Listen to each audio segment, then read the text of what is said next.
Yeah. Yeah, Jimo will be here in like in a few. Think he's still asleep in Japan. Yeah. Only reason, because normally I would be like, nah, Sunday night's bad.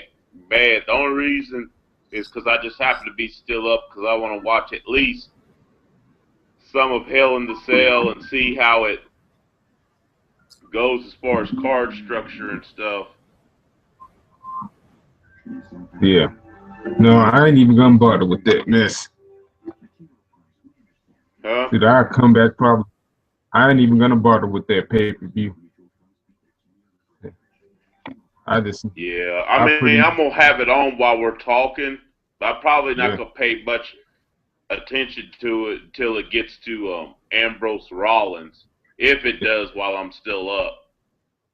Yeah. You know, because I can always come back to the WWE Network and watch it later. You know what I mean? Yeah.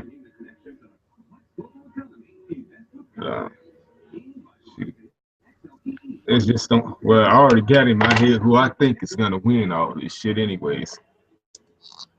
What'd you say? Yeah, I already got in my head who I think is gonna win the matches, anyways.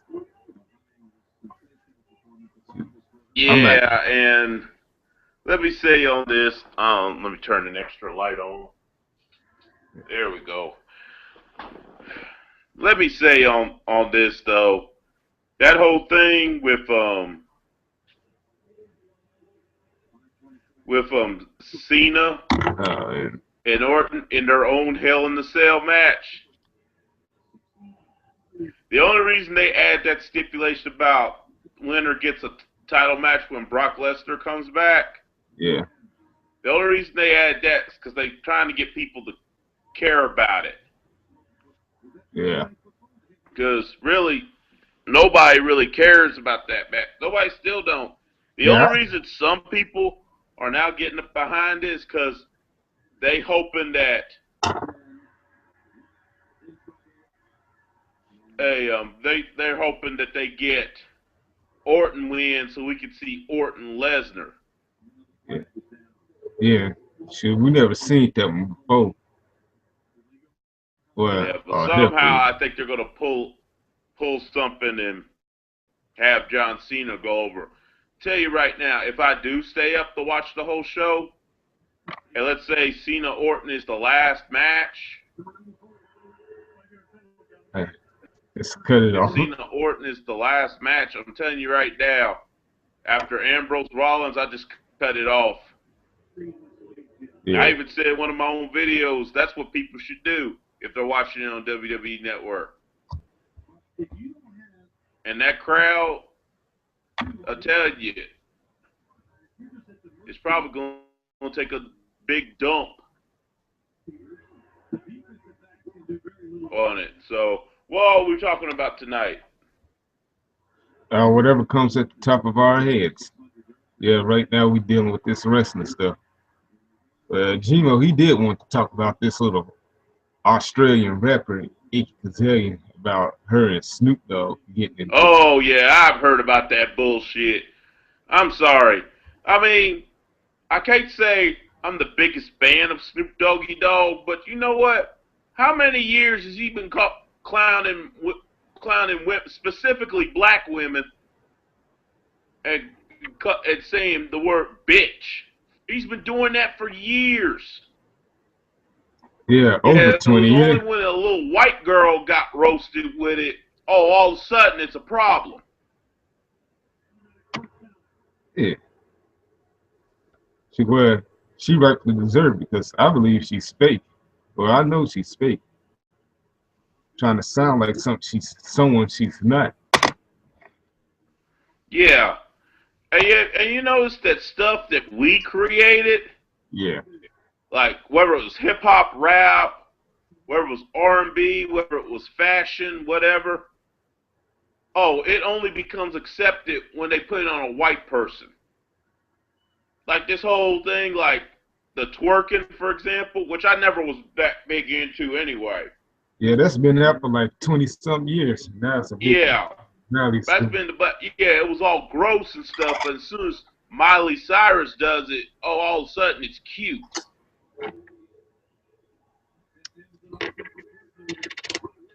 First off, I'm like, look, the so-called dominant society is already 20 years behind the times, number one. And number two, if it's not cute for us, why is it cute for them? Not to mention, Miley Cyrus don't exactly have no ass to work with. It's plain, flat as a pancake. A window. Huh? Yes, flat as this phone I'm holding in my hand right now. That's how flat her ass is. Yeah. Yeah, that whole thing. Only reason I believe he apologized, he did it as a favor to T.I. Because T.I. manages Iggy Azalea.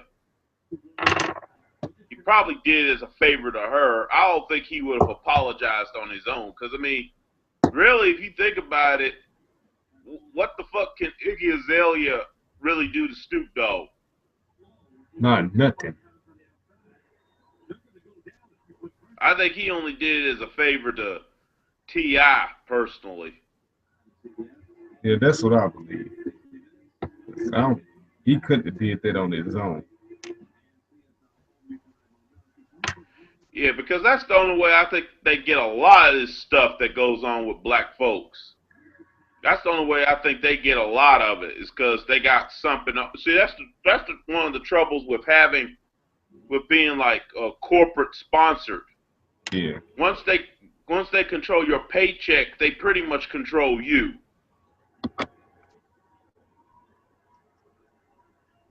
I can't be no corporate person. I'm sorry. Yeah, that's why it's best for people. Well, people in general, but I'm talking especially black people. That's why I think it's important for us. And I'm starting to see what guys like Tariq Nasheed is saying. I think it's important for us to get our own businesses or get something that we control, where the money's coming to us. You know, we're getting paid. You know, the only thing we do is pay our taxes and overhead every year, and that's it. You know what I'm saying? Yeah. Shoot, yeah, but back in the 40s, we did have our own shit then. Yeah, actually, to be honest, we actually had it better. In all honesty, we actually had it better during segregation. Yeah. To be honest, if you really look at it, we actually had it better during segregation than we do now. Even though now we supposedly have more freedoms. Yeah. Supposedly, but really, because back then when it was segregated, we had our own schools, our own businesses, and everything. This is the funny thing. They call us lazy, and why don't y'all get off your behinds and work and this and that? But then back in the 60s, we did. Exactly. But y'all pretty much destroyed it. And I thought to myself, well, number one, you're contradicting yourself. Yeah, and number two, wouldn't it be to your own benefit to let us have our own community? Because we still got to pay the same taxes to the U.S. government anyway. Yeah, exactly. Then the reason why they destroyed it because they got jealous because they weren't making no money off us. We weren't going to their stores and all that shit.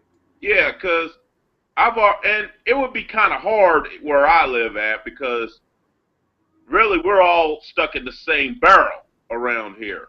Yeah. There ain't no black-owned businesses, and there's not really that many black people here, so there's not really a power base here. So even if we stopped shopping at Walmart or Kmart around here, yeah. So what? The majority of the people live around here is white. So they're still going to be making money regardless. Exactly. So they shouldn't have nothing to worry about. But down here, shoot, I think we got a chance, like depending on where you at, where the business is located at, we got a chance of having our own business. So So, Yeah, because basically down here, it would be everybody would have to do that. Not just a certain group. Everybody would have to do that and just support local. Because I know a lot of people that will not shop at Walmart. I don't shop at Walmart. Will not shop. Will rarely shop at Walmart. They might go to Sam's Club, the spinoff of it. They might keep a membership to Sam's and go to that one, even though it's owned by the same people. But they won't go to Walmart usually. Shoot, I just go to Fred's for my shit. Who? I go to Fred's. Yeah, where you live at, you sound like you got more options. Yeah, we got a lot of like stores down here, and shit. And then I got another store called Save a Lot. That's the cheapest store you can go to. Yeah, we do have that around here, but really, as far as black owned, Yeah. only thing black owned that I know of we got around here really is the barber shops. Yeah, that and a few convenience stores. Yeah. Oh, we don't even have a convenience store. And plus, we've been so conditioned to think somehow going to a black store is going to be, lower quality and stuff. And that's another thing too. We're gonna have our own business. We gotta be just as good of quality or better than the white-owned businesses. Number one. Yeah, you got to be smart with that money. And number two, in my opinion, not only that, number two, in my opinion, we need to get out of our heads that somehow going black is bad or going to white is good. Because I've been to some white-owned places that were shit. Huh. That were shit. I mean, and then also finally, I know, especially if they like know you from like high school or whatever, or in their personal life. Yeah. They always be trying to talk you down, to give them a deal and this and that. And I be thinking to myself, y'all wouldn't go into no white-owned store and do that shit. I bet you wouldn't go into a Korean convenience store and do that shit. Because they'll just look at you and be like, buy now or leave my store.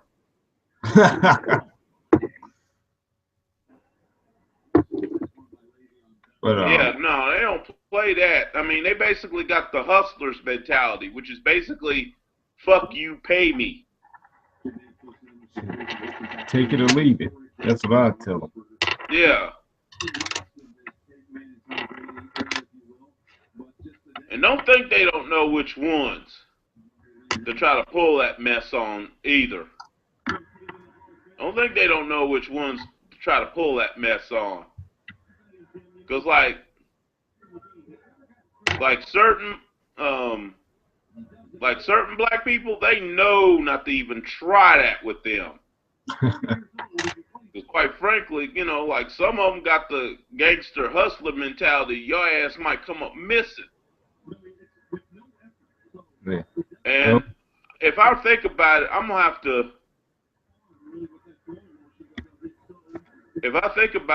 to take it, Twitter it to you sometime. There's this episode of Tariq Nasheed's show they did once called "Money Stops Bullshit."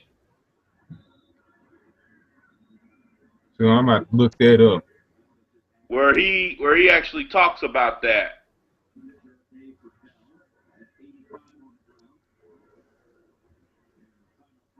Yeah, I'm about to get in full details.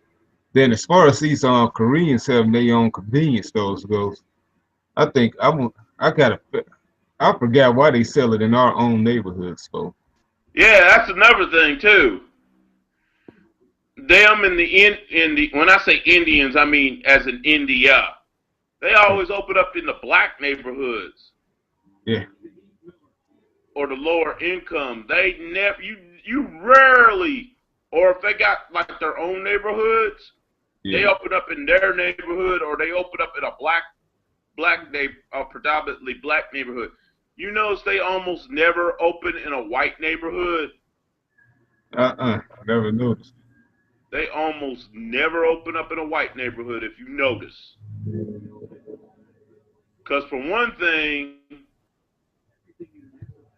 and that's another thing too. And they're the ones, and they despise us just as much as the white folks. And my thing on that is simply this. I mean, like, you try to pal around with them and that, but you'll come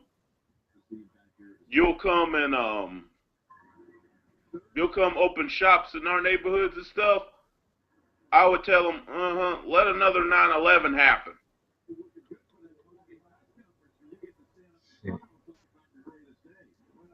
Yeah, and then the same thing with the Arabs. They be selling that stuff in our neighborhood, obviously, too. Huh? But, yes, Arabs, they sell their stuff. They have their stores in our neighborhoods, too, and all that stuff. Yeah, Then they like I have, said, you notice they don't ever hardly try to go open up in a white neighborhood. Because I'll tell you one big reason, they would get ran the fuck up out of there. And they know it.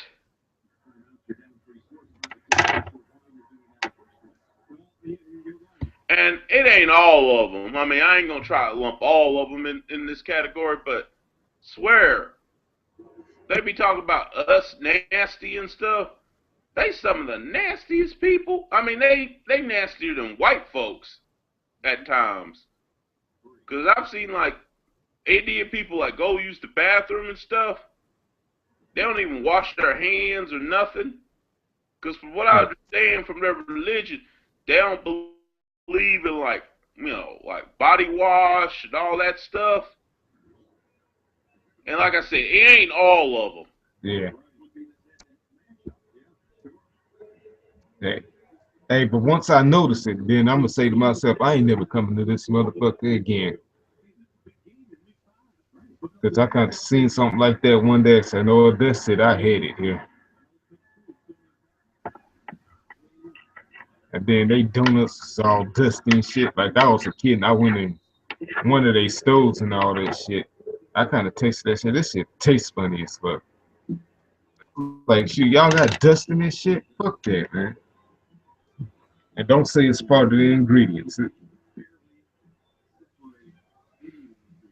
But honestly, like I said, these ones, they try to like side with white folks against us, and I be thinking to myself, let another 9/11 happen. Them folks will turn on you so quick. Oh yeah, they gonna be pointing fingers at your ass. And I'm being serious, and this is gonna sound hateful as hell, but I'm serious. If another 9/11 happens, you know what? And we're the first ones to try to like defend them. Oh, it's prejudice and this and that. No, you know what I say? Fuck them. No, they the ones want to kiss up to the so-called dominant society to begin with. No, let them deal with that problem. Damn. Now I look at that. And now they're going back into the past of Hell in the Cell, I see. Yeah, showing. Yeah, I saw that video package on Monday. Yeah. Oh my God. Let me tell you though.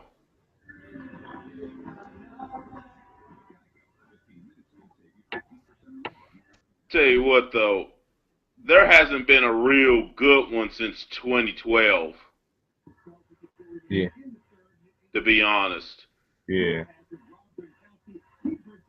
with Undertaker, Triple H, and really the match itself was not that good. It was the storytelling that helped that one. Yeah, that's what it was all about. After that, everything was. I couldn't get into nothing else after that. Okay, I remember last year was Randy Orton and Daniel Bryan. That was pretty much all right, but I want to give it 5 stars. No, from what I heard about it,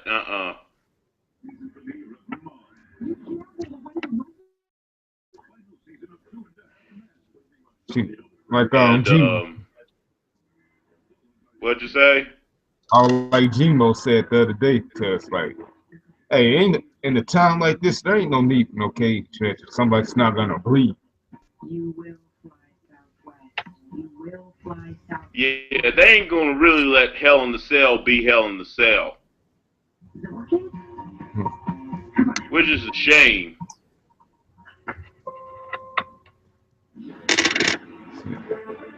But they just need to cancel that whole concept together thing and do that. You heard they canceled the event Elimination Chamber now? That they're going to call the pay-per-view something else.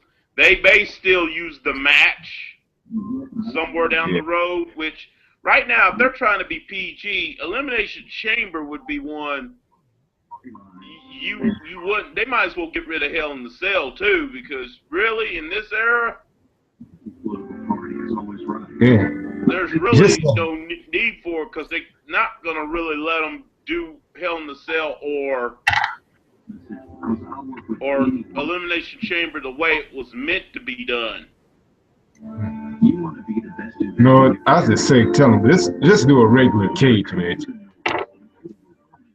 Yeah. Because they're not going to really let Hell in the Cell or Elimination Chamber be done the way it really should be done.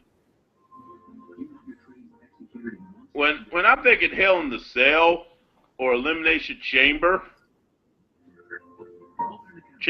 I'm thinking brutal. I'm thinking at least one of the guys bleed. Yes, that makes more sense. That's how it started out, and that's what's been going on for years. I'm like, why not? Well, I'm like, well, why keep it if you're not going to do that anymore? Do it the right way.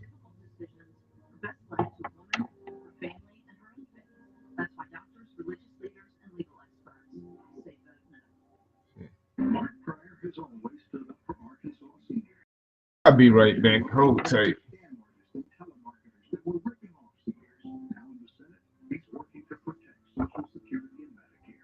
Yeah, here?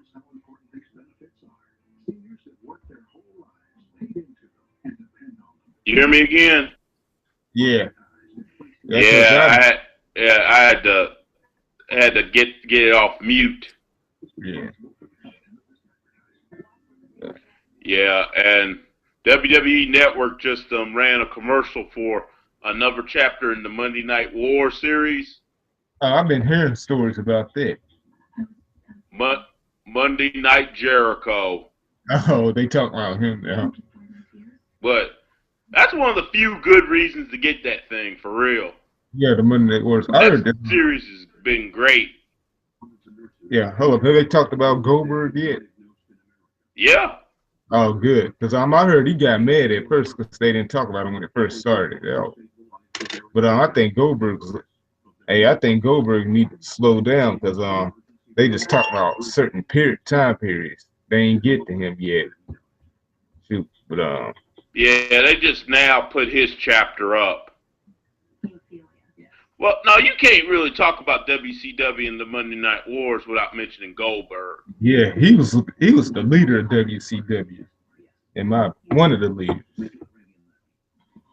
Yeah, unless you're talking Sting or somebody. Yeah, like I'm surprised they haven't given a chapter to him. Yeah, it'll be a crime if they didn't. And they gave the Cruiserweights their own chapter. Good. Called Flight of the Cruiserweights, and they showed them, and they showed like the impact. They even discussed. I mean, they didn't mention Chris Benoit by name, Yeah. They only mentioned Perry Saturn, Dean Malenko, Eddie Guerrero left to the WWE, but they did show him. Yeah, I figured they'd do that. Yeah, but I won't See, be. that's the one place I think that should be off limits. And by that I mean, you know, this whole don't mention him thing. Yeah, Okay, I'm, video I'm, releases, yes. On yeah. TV, yes. But Hey, I but think on the network it should be balls to the wall, off limits. Balls to the wall, anything goes.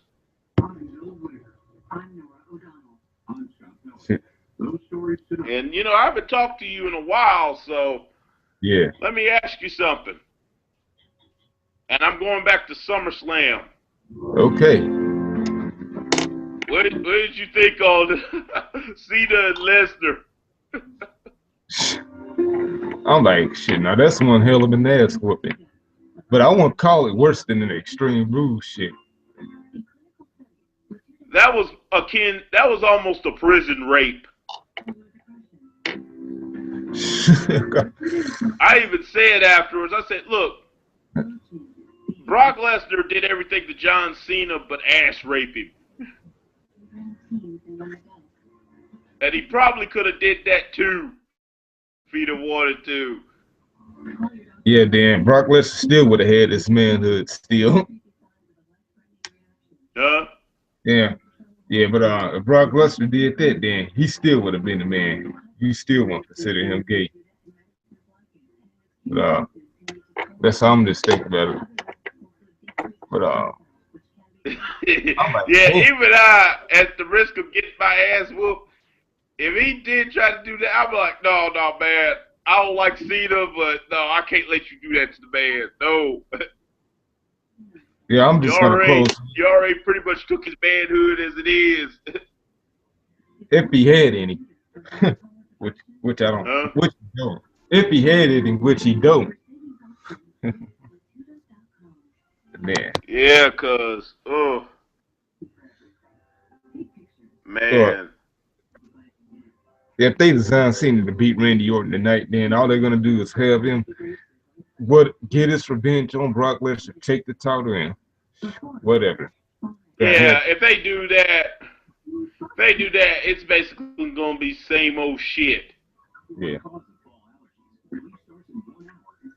I'm sorry, John Cena should never beat Brock Lesnar. Cause I'm sorry, his moveset should not even begin to fuck with Brock's.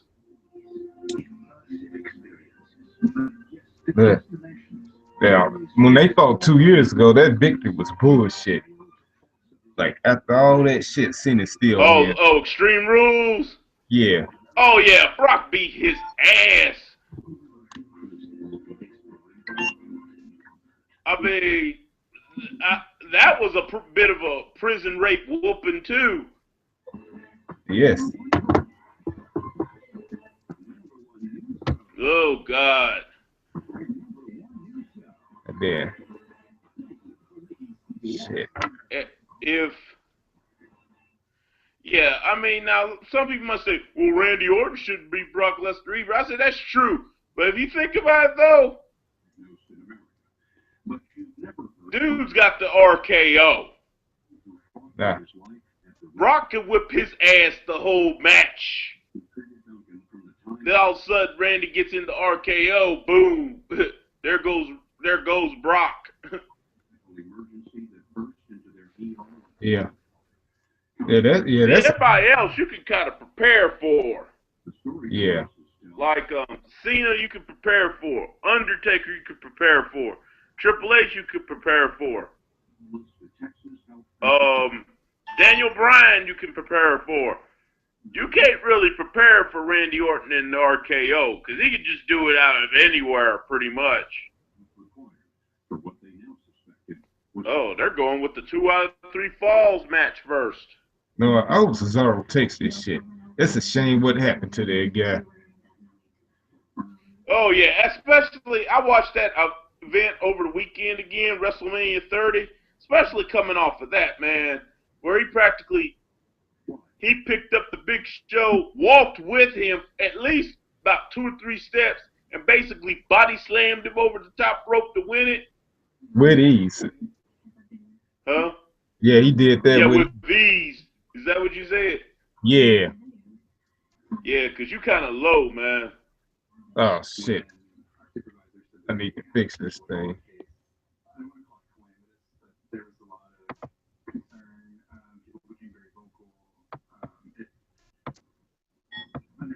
Alright.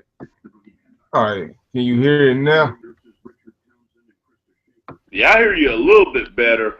First I thought it was my end, but I got you turned all the way up on my phone. But that's cool, but shoot. Anyways, yeah, back to Cesaro. I hope he takes this title. Yeah, I mean, I'm not gonna be upset if Dolph retains, but Cesaro should win this. 2 out of 3 falls, they should tear this up. We'll see. Yeah. I hate his music though. You know what music they should have gave him? Which one? The Real American music. I thought that fit him better, actually.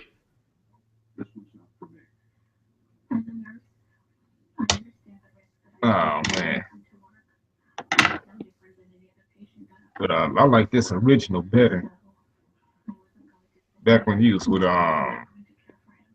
shoot, what was that woman's name again? Yeah, Sunna. Lana. No, not Lana. Oksana.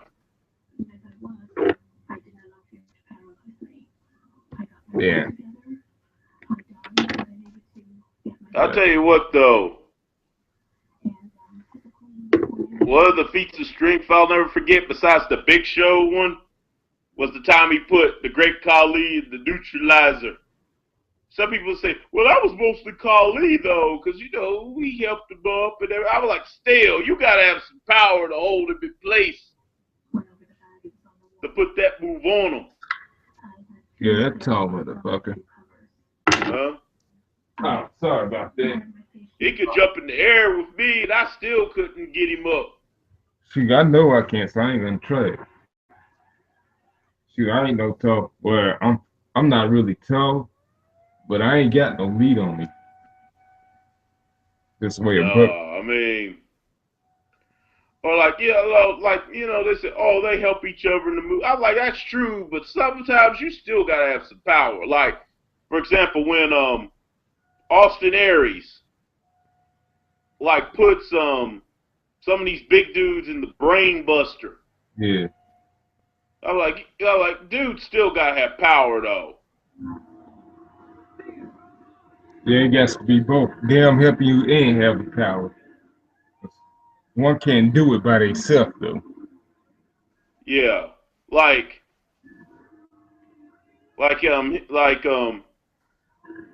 I'll tell you what though. Did you see the match with Aries versus Bobby Lashley about a month or so ago? Yeah. Oh my God. Picked him up, he hit it flush too. It wasn't no half-ass brain buster either. He hit him flush, and the dude kicked out. Yeah. Oh shit. But I like the way TNA's handling Bobby Lashley though. Yeah. They ain't having him shuck and jive. They ain't having him like act cooning or nothing like that. Shoot, I like that show, but it's a shame he's gonna lose the title though. If you ain't seen the spoilers, then I ain't gonna spoil it for you. Oh, I figured that was gonna happen though. It ain't really that much of a spoiler to me because I figured that was what was gonna happen. Yeah. Even though realistically, none of those guys should beat Bobby Lashley. Yeah, I think Bobby Lashley, he should be a man standing on his own. Yeah, because if you think about it, almost all his title defenses, he's won on his own. Yeah, for the most part. That's what you call a monster heel. He ain't using no weapons, ain't using no leverage or none of it. Yeah, I mean, he's kind of like the way the Road Warriors were in their prime. They rarely cheated. They rarely ran. I mean, even though he's a heel, he had some admirable qualities. That's why, in a way, it's kind of a weird fit for him being with MVP and Kenny King, because Kenny King and MVP are flat out heels. Yeah.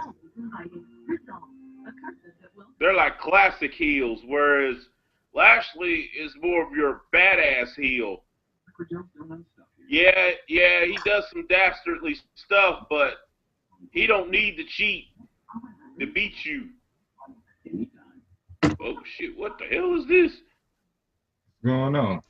Form of the camel clutch, but he's got kind of a cobra clutch lock on him. Oh shit! Using Ziggler's own arm against him. Are you looking at it too? No.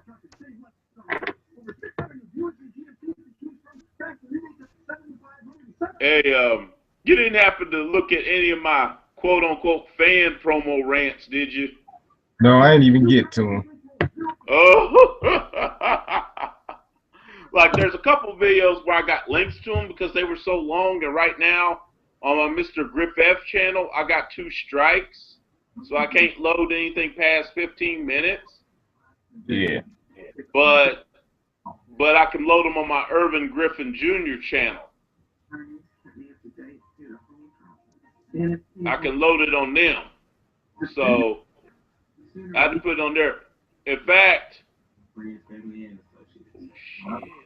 that's awesome. Butterfly suplex. Oh my!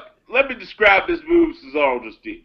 He double underhooked him, lifting him up like he was going to give him a butterfly suplex or something, but lifted him all the way up into the power bomb position. Had him all the way, not like picked him up and then just threw him down into a power bomb, but I mean lifted him up all the way up on his shoulders. Oh. Into the power bomb. I was like, oh shit.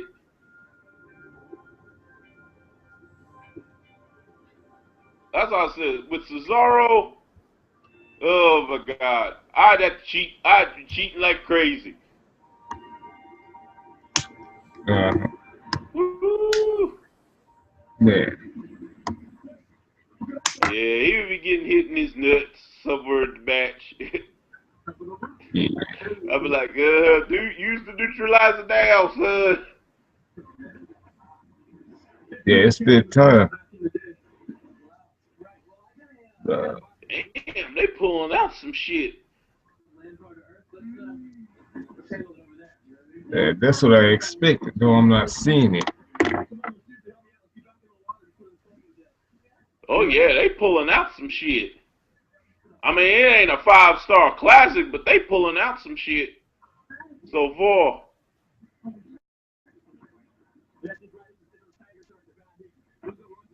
Yeah. Damn, Ziggler hanging on for dear life. Body scissors, while he's standing, body scissors into a key lock. Almost a Kimura lock. Zeke and Cesaro still trying to power out. Damn, he carrying him up. He got body scissors on Cesaro. Cesaro is carrying him all the way to the second freaking rope with him in a body scissors. And now, oh, he's going to suplex him from there. Oh, shit. Oh, my God. Okay, I'm already saying it. We already got our first good match of the night. Uh-oh. Just hope it don't go downhill from there. But yeah, that fan promo one, I just cut loose. I did one on TNA, WWE. Those guests from a few weeks ago. Oh, you did. You said you hadn't watched it, but you did see where I put up one for Hoda and Kathy Lee. Yeah, I missed that segment too. Huh? Be glad you did. I'm glad I did. I only heard about it. It just sounded horrible. I don't even know what it was like. Oh, God. My rant, I'll be honest, my rant is actually mostly on Kathy Lee. I mean, I didn't really get on Hoda too much. Damn. Because, like, Hoda is, like, by default. You know what I mean? Yeah. So Hoda really ain't no problem though.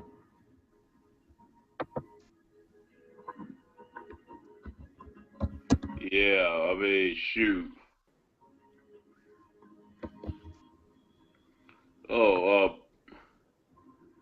By the way, and this is just my personal opinion.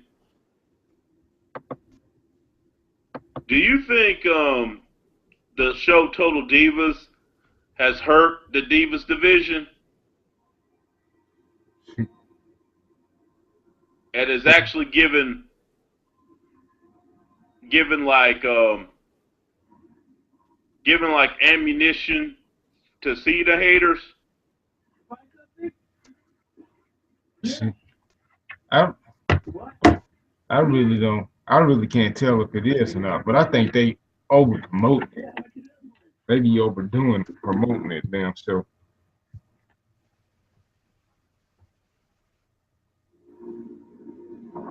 Yeah, I mean,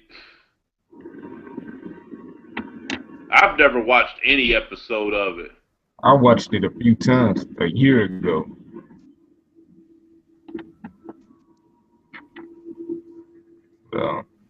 I'm not really into reality TV anyway, so those are gonna be the only few times I looked at it. When I did.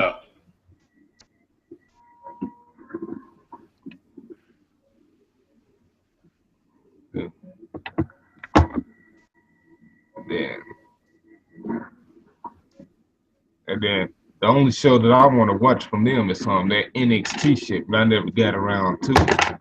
Yeah, I be occupied on Thursday nights.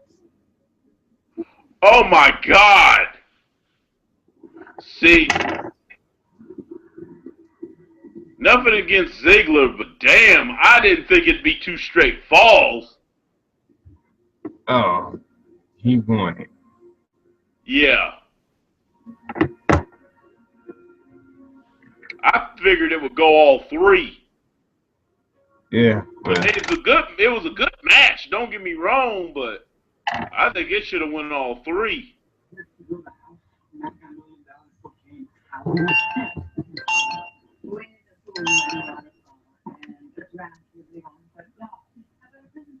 Yeah, I want to see what they have. I wonder what they have next now. Yeah, I mean, I'll probably be mentioning Hell in the Cell as we go along, but let me ask you something. Go ahead. Let me ask you something. What did you think on Michael Dunn? Good riddance. Lock him up. Hell yeah, Michael Dunn is done, in my opinion. Lock him up and swallow that key. Don't throw it away. Hell yeah. I mean, I can't say I'm sorry. I'm just sorry it took 2 trials.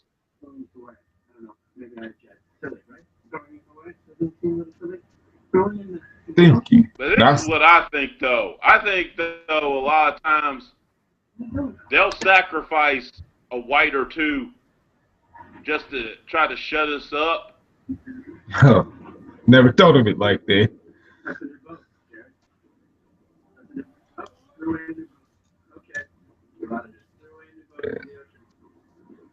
I really do. Yeah. Yeah, I say whatever it takes. Yeah, because I thought the same thing on that one, Nisha McBride, that dude. I mean, they pretty much had to let him go to jail. Yeah, I think. Oh, go ahead. Granted, she was out there all drunk and stuff, but still, the dude was safely in his house, locked. Yeah. He opened the door and shot her in the back of the head.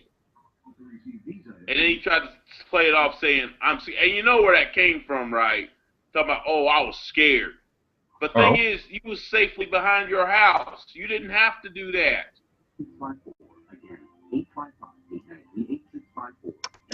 And if you think about it, the only thing he should have done was call the police. That's it. Yeah. But I mean, then I think another reason why they got him locked up because you know, like this man, well, this McBride, she's legally a woman though. She was like 20, right?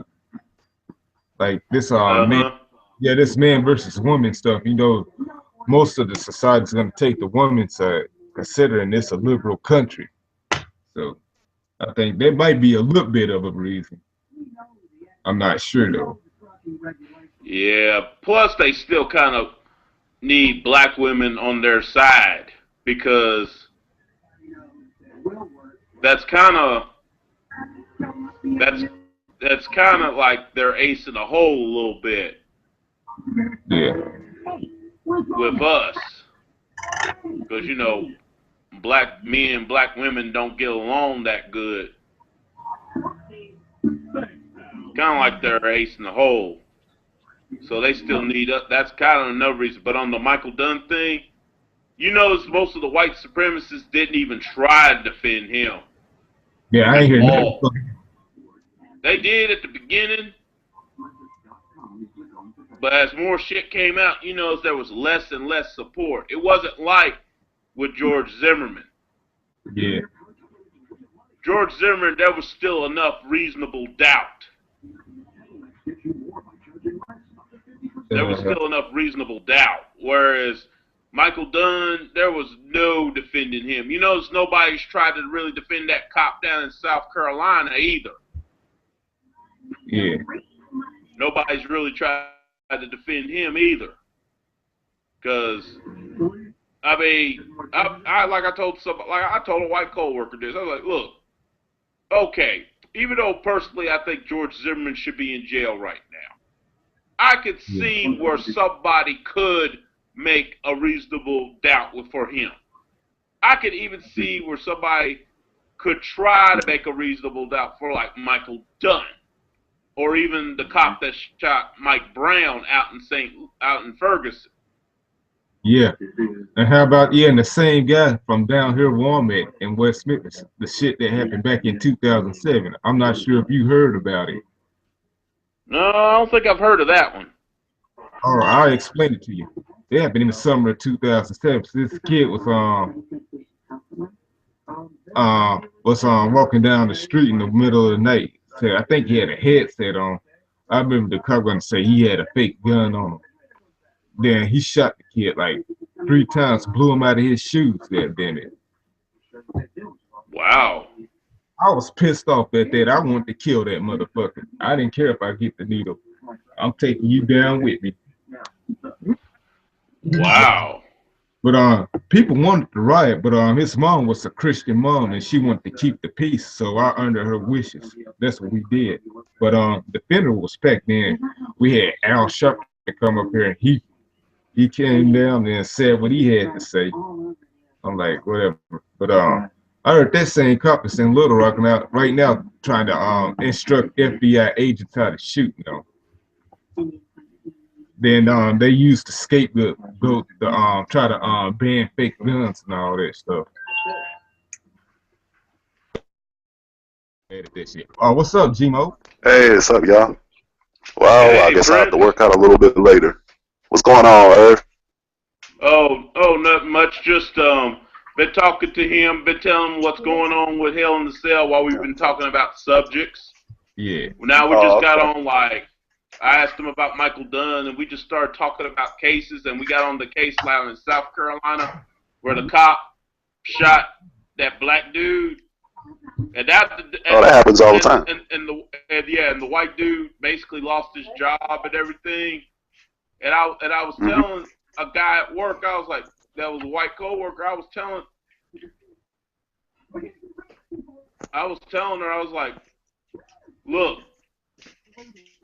if I was like, okay, I could see, even though I personally think some bitch should still be in jail, I could see you making something up for George Zimmerman or making some kind of reasonable defense for him. I could even get Michael Brown, even though I think the cop shot him unjustly. I mean, 9 times that is overkill, even if the guy attacked you. But that, I'd be like, how you gonna explain that shit? He asked for his license. The dude turned around to get his license. All of a sudden, he's like, get on the ground, get on the ground. And he clearly did not have a weapon. Yeah. But he just shot him up. And I thought to myself, okay, explain this shit. There ain't no explanation to me for that one. No, you just screwed. That's what it is. The white supremacists didn't even try to explain that one at all. But, yeah, right now they got the Bella twins going at it. It won't be long. Hold up. I'll be back, guys. Gotta get. Okay, I'm not even gonna watch Hell in a Cell. It's a one-match show. Yeah, I'm just watching it because I'm up with you guys. If I wasn't up with you guys, I'd probably be in the bed right now. Yeah, I don't blame I'd you. just watch it tomorrow or something, you know, replay. Because this isn't a must-watch. So far, it's not been bad. I personally would have had Ziggler and Cesaro go all 3 falls rather than just 2. Mm-hmm. Ziggler won, by the way. Two straight falls. Okay. Nikki and Bree right now so far. Not the greatest match, but so far it's not sucking. Nikki Bella's actually a lot better in the ring than she's given credit for. Better than their skits. Gay porn is better than their skits. I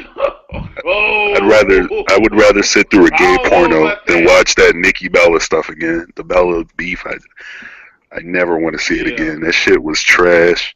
Yeah. But I think the phrase "shut up and wrestle" applies to those two. Yeah. Like I said, so far their match has not. Oh shit! Their match is not bad. And even though neither one is my type, neither one is personally my type, I gotta say this. John Cena, why haven't you taken this woman to the altar? She a gold digger? Maybe, but damn. He better be waxing that ass. I ain't gonna lie. Girl got nice little body. I ain't gonna lie. But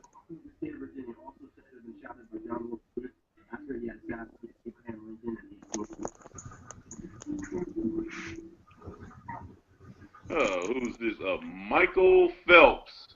You still there, Brian? Oh shit, Michael Phelps. It's Michael Phelps, yes.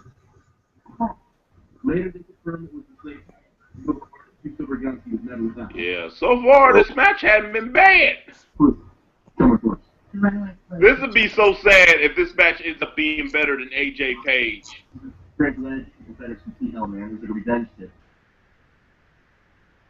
He literally trolls Brian, so it's a little bit funny, really. Yeah. Ooh, damn. Yeah, when Brian come back, we gotta tell him Michael Phelps said hi. He's gonna be pissed off. Yeah, cause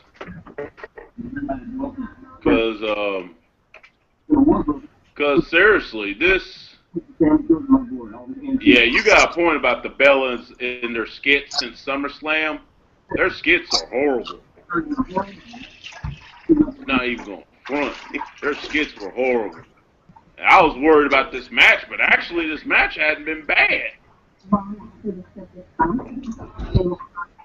So NBA season is looks like we may have a legit injury though.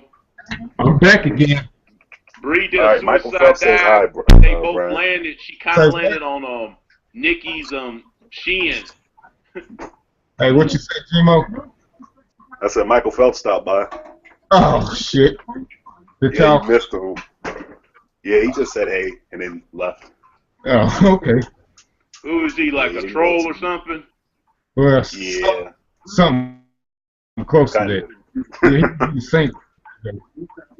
He wanted me to sing for him a year ago, but me and Ryan kicked him. Ooh, damn! Uh-oh. Here comes her torture rack finisher, which I argue is better than her boyfriend's finisher.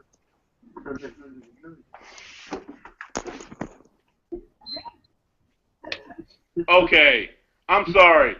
You have no business on this planet kicking out that move.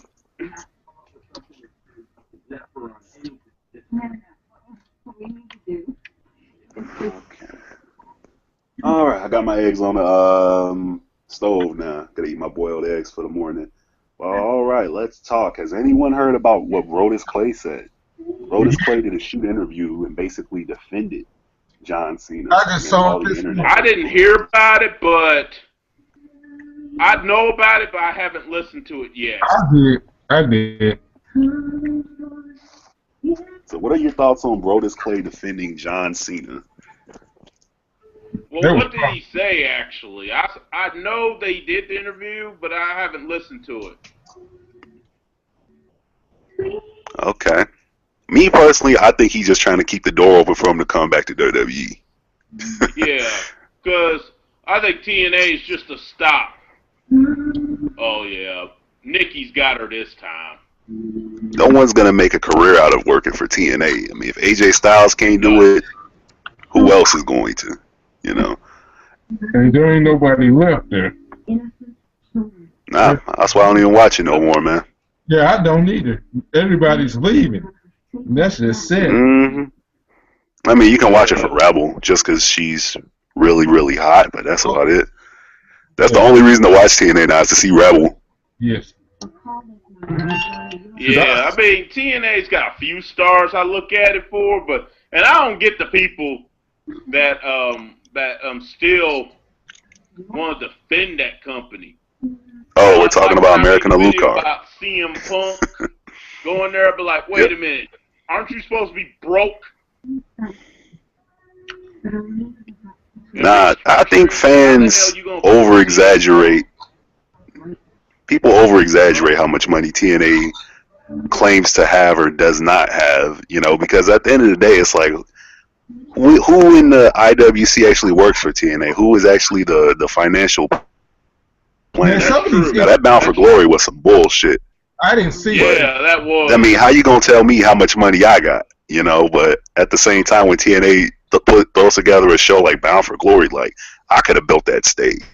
Yeah, but anyways, that shit looks so trash, man. But I'm gonna say this. That's supposed to be. It was. I mean, it's like they just. It was. I'm like. I'm sorry. Could you imagine that ever happening at WrestleMania? In fact, the only time it did happen was like very early on.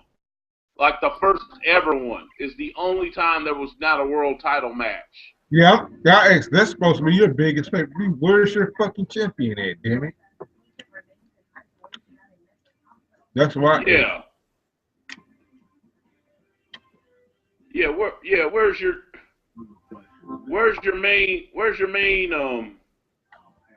champion? I mean, Bobby Lashley didn't even make an appearance. I'm like, that's some bullshit. And they expected people to pay $50 for that shit.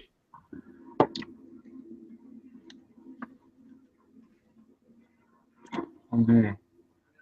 I mean, That's almost 6 months of the WWE network right there.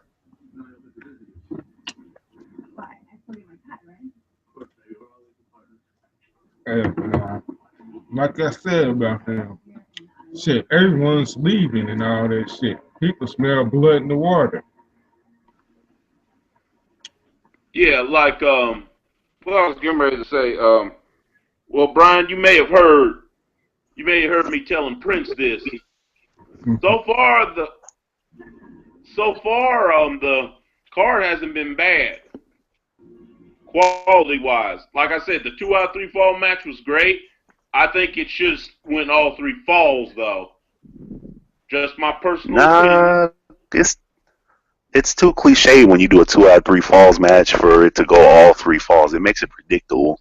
So yeah, maybe it's better that they didn't do that. And Ziggler won. I was like, what the fuck? It was a good match, don't get me wrong. And Brie versus Nikki actually was not bad. It didn't knock my socks off, but it was better than what I'll put it like this. Their wrestling is better than their interviews. I'll be like, if you have Nikki versus Brie continuing, which by the way, Nikki won.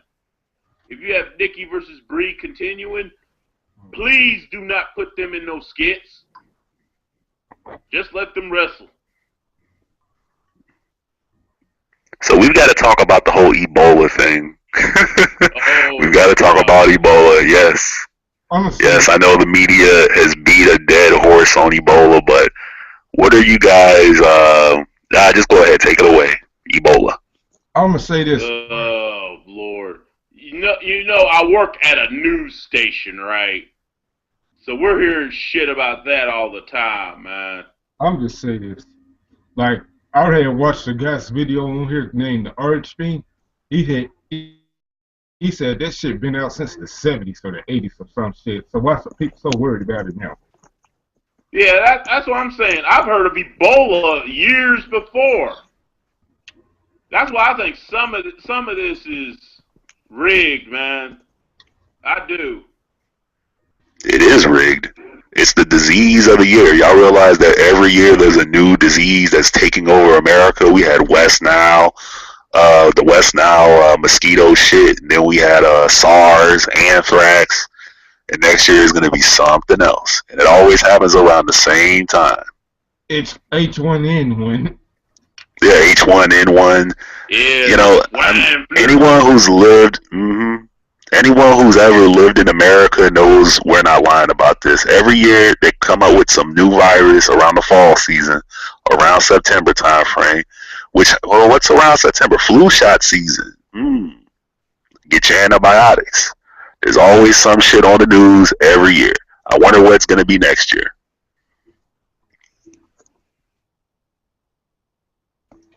I can only imagine. Hey. So really, that's all I got to say on the whole thing. I'm not that worried about it, but let me ask you. And I know y'all in the comic books a bit. You see the trailer for Avengers 2: Age of Ultron? Nope. Nah, I haven't seen. I've never been a big Avengers fan, to be honest. Huh? I've never been a big Avengers fan, to be honest. Of the whole mashup teams like Justice League or Avengers. I've never been a fan of them, to be honest. I just want my Batman by himself. Give me my Spider-Man by himself, and that's about it. I will say this. But the whole mashup teams... go ahead. Of the Phase 2 films that Marvel has released so far, of the Phase 2 movies... I have to say my favorite so far is it's between Captain America 2 and Guardians of the Galaxy. I mean, Iron Man 3 was okay. Thor: The Dark World I thought was pretty good, but my favorites as far as the Phase 2 films has been The Winter Soldier from Captain America and Guardians of the Galaxy. And word is they're going to actually try to brings Civil War to the screen. Either one of y'all know what Civil War was? All I know is Captain America dies in it. That's about it. The rest of it, I'm like, I don't know. What Civil War was, a big event happens where some superheroes try to prevent something, but it ends up happening anyway, and the team of superheroes, along with the villains and several civilians, mostly children, get killed. So they decided to said, hey, we got to regulate these superheroes. So they come up with the Registration Act. On one side, Iron Man is all for it, in favor of it. Captain America, on the other hand, is like, screw that. Thus, the superhero Civil War. Oh, I see what you're talking about. And word is, I don't know if they'll be able to get it done, but word is they're trying to work out a deal with some to get Spider-Man in that series when they get to that point. Mm. And if they do that, you know who else they should try to go ahead and get too? Because he's part of that series too. In the comics, Wolverine.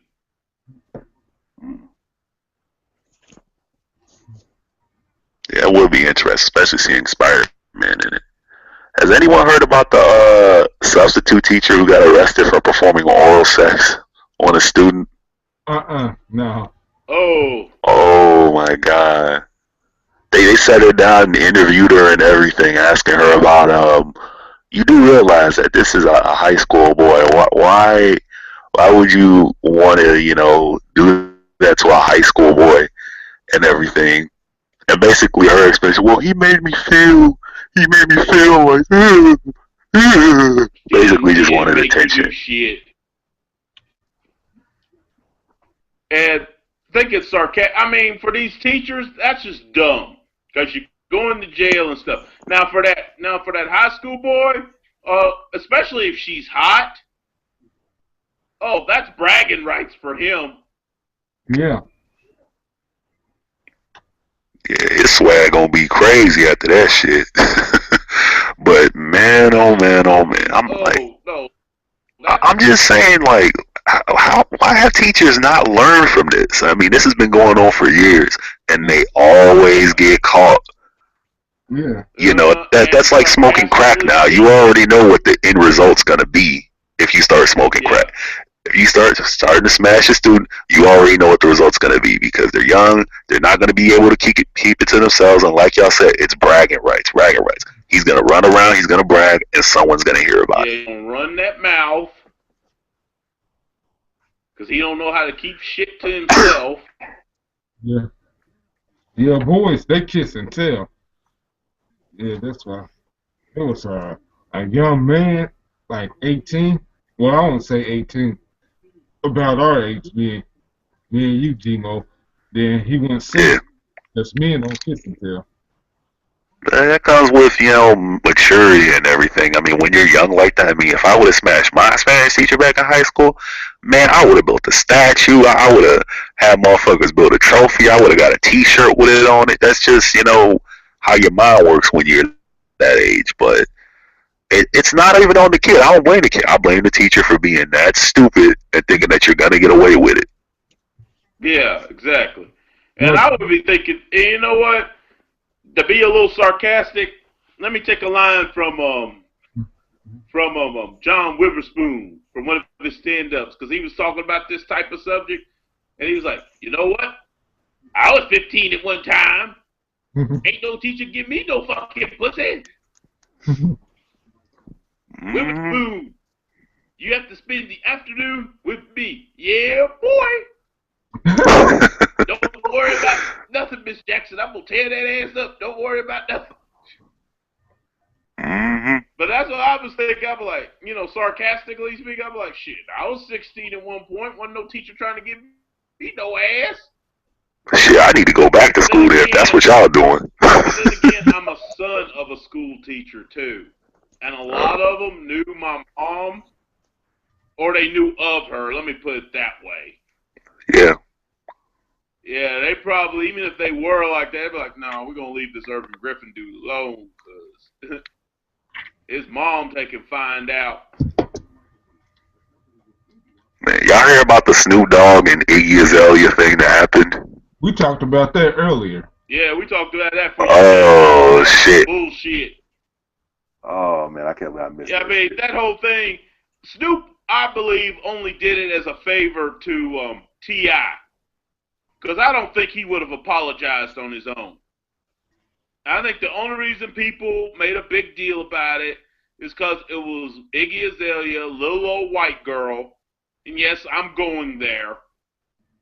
Because how many years has Snoop Dogg been calling women, particularly black women, bitches? He's been doing it for years. He got a million records doing it. Exactly. But when it's Iggy Azalea or some little white girl, all of a sudden it's wrong. I'm like, this man's been doing it forever. Yeah. And it was just a joke from the beginning. That's the funny thing about it. It was just a little joke. The picture of the albino chick with her hair in braids and everything. He said Iggy without makeup, and she overreacted to it. And it went to a bigger level. Man, that picture was funny. I don't care what nobody said. I laughed my ass off when I saw that picture. Yeah, that picture, I was like, whoa, she look, I don't know what animal I could call it. I wouldn't say it's a Yeah. She looks like. I mean, the thing is, if Snoop would have just put the picture out and it not been funny, like it was just a completely bad joke, like way, way out of line bad joke, then yeah, someone would have been like, you know what, Snoop? Nah, but that was legitly funny as hell. Looking at that picture, it said Iggy with no makeup, and it was this ugly bitch. I'm like, God damn. That shit had me laughing, man. I mean, it was legitimately funny. I mean, and the thing is, she could have handled it better. Snoop was making a joke. Why couldn't she call him on the phone and holler at him about it if they supposed to be cool? Why you got to take it to the internet and let the whole world know? That's true. She didn't have to blow up about it over there. She could have just called him up on, hey, Snoop, what the fuck, man? Oh, it's just a joke, Iggy. All right. He's like, no, don't worry about it. And it would have been squashed right then and there. She would have got interviewed about it. So what do you think of Snoop? Oh, Snoop was just joking. That's what Snoop do. Me and Snoop cool. And it would have never been a problem. It's always a joke until it's them. Then all of a sudden it's not funny. Like, I guarantee you, remember that whole thing with Kanye West years ago with Taylor Swift? Yeah. I'm sorry. Yeah. I know some people might say, oh, why are you always going to that race stuff? I'm like, I'm sorry. If Taylor Swift had been black, I don't care what no one says. If it wouldn't have been as big a deal. And he did that, it might have been a news story for maybe a day or two, and that's it. Yeah. Mm-hmm. That's true. Yeah. But yeah, people still talk about it. Yeah. So let's talk about Young Money. It up. She still makes Who, Taylor Swift? Jokes on it. I'm like, it's her claim to fame. You won if you think about it. Because before that, I mean, people have heard of Taylor Swift before that, but no one really gave a fuck about her before that. Yeah. No one gave a fuck about Taylor Swift before that. She probably owes Not really. half of her music career to Kanye because, yeah, she didn't become, relevant until after that. People didn't even know who the fuck she was until that did happen. I didn't know who the fuck she was until it happened. I'm just putting it out there. I knew her, but I didn't. That's why some people think the thing was staged. Some people really think it was staged because did anyone care about her before that? Not really. Does anyone care about her now? Not really. No. I'm just putting it out there. I mean, that's why award shows are such jokes now. Like, this is why no one watches award shows, because the wrong artist always wins the award. Macklemore beating Kendrick Lamar, Taylor Swift beating Beyonce for Video of the Year. Give me a break. I mean, seriously, anyone? First year, like at the Grammys, last year was the first year in about 50 years that no one black won any awards. Yep. That should tell you something's going on, man. Yeah, you're right, though. I could care less about it because I just can't. I mean, y'all remember when we were kids, right? And the award shows would come on, and the whole family would get together and watch them? Yeah. No one does that anymore, because award shows are just fucking jokes now. Yeah, the last time They're fucking jokes. Yeah, the last time I did that, got together with a group of people to watch award shows, like 2006. And that's when everything pretty much was going downhill. It's not the decline of the TV. It's the fact that you give these awards out, and they always go to the wrong person. Like, y'all remember Beyonce's Single Ladies video? You check Facebook, you checked everywhere. People were copying it. It was a chick in a clown mask banging her head on the table. Gay men everywhere had to make a video of them doing a Single Ladies dance. Yeah. Who the fuck was doing the Taylor Swift dance? Nobody. Who was singing the Taylor Swift song? Nobody. Yeah, when I look Shit back like on that it, is why people at first don't. At the time, I slammed Kanye West for doing that. But looking back on it, you know, time and everything, and looking back on it, I'm like, you know what? I don't like Hindsight is 2020. He had a point. Yeah, he didn't have to run on stage and interrupt her award and everything, but he told the truth. Beyonce deserved the award. Yes. Yeah, I might not like even some other white artists that was there even said that. Katy Perry, Beyonce, someone like that could have won. But he didn't go up on stage and do that. He said in an interview at the awards, he said, I mean, I'm happy for Taylor, but he said, really, Beyonce should have won. It was the way Kanye did it that was wrong. Yeah. Yeah, I might not like him, but he told the truth. Well, I dig his music, though. Some of his stuff be good, but I don't like him as a person, though. Yeah. All right, well, getting off of that, we got to talk about YMCMB, Tyga. Y'all heard about Tyga saying he going to leave YMCMB now? And now he wants to beef with Drake? No, I ain't hear about it. Tyga. All right. Tyga, Mr. Rack City, bitch. Rack City, bitch. I don't know who this is. The only Tyga I know is Tyga Woods. Well, Tyga, he had that one song, I'm Faded. All right, so for people who do know Tyga, we were having this discussion. Who would win in a fist fight, Tyga or Drake? Who do you think, Brian? Who would win in a fist fight? I don't even know. Tyga real skinny and Drake be lifting weights. I'm just saying. Yeah, no, I might go with Kanye if that's the case. Who, Tyga or Drake? Drake. In a fist fight. Drake. Yeah, I said to say that. I think Drake will whoop his ass personally. Unless Tyga kicks him in his nuts, that's the only event. Yeah.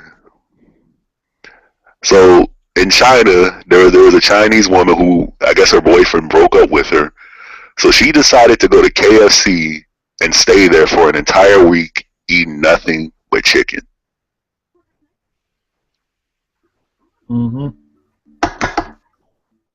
Like she literally just sat there in KFC for one whole week, eating nothing but chicken. Hey, let me ask y'all something on that. Yeah, I'm just listening to that story, but basically, I may have to look him up sometime. You said he goes under the name Tiger. Yeah, Tyga. He had like 2 good songs. Complaining that the record label won't let him put his music out. They're not giving him any money. He's broke because of them. Okay, they're about to have it Hell in the Cell. Let's see who this is. Oh no. Hopefully. Let's see.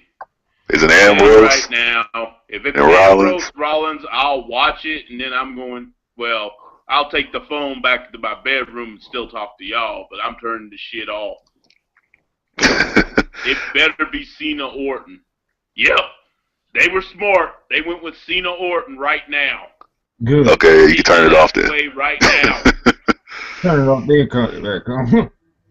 Yeah, you can turn it off, turn it back on in like 20 minutes. Do it anyway, because I'm talking about.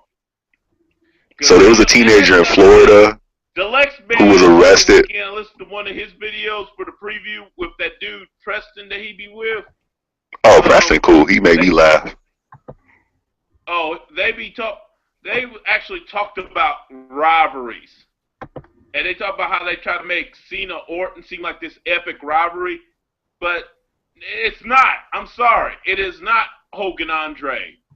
It is not Shawn and Brett. I'm just say this. Like, I say, like, 9 years ago, it was a dream match to me. But I don't care. Yeah. What, Orton and Cena? Yeah. Oh, because of, because Cena was on SmackDown, Mr. Thugonomics. Orton was on Raw. He was the star of Evolution. Yeah, you're right. It was a dream match at one point, but it's been overdone so many times. And, like, nothing epic happens in their matches. Out of all the matches they've had, they've only had really 2 that I could say were memorable. Yeah, like Cena's biggest rivalries.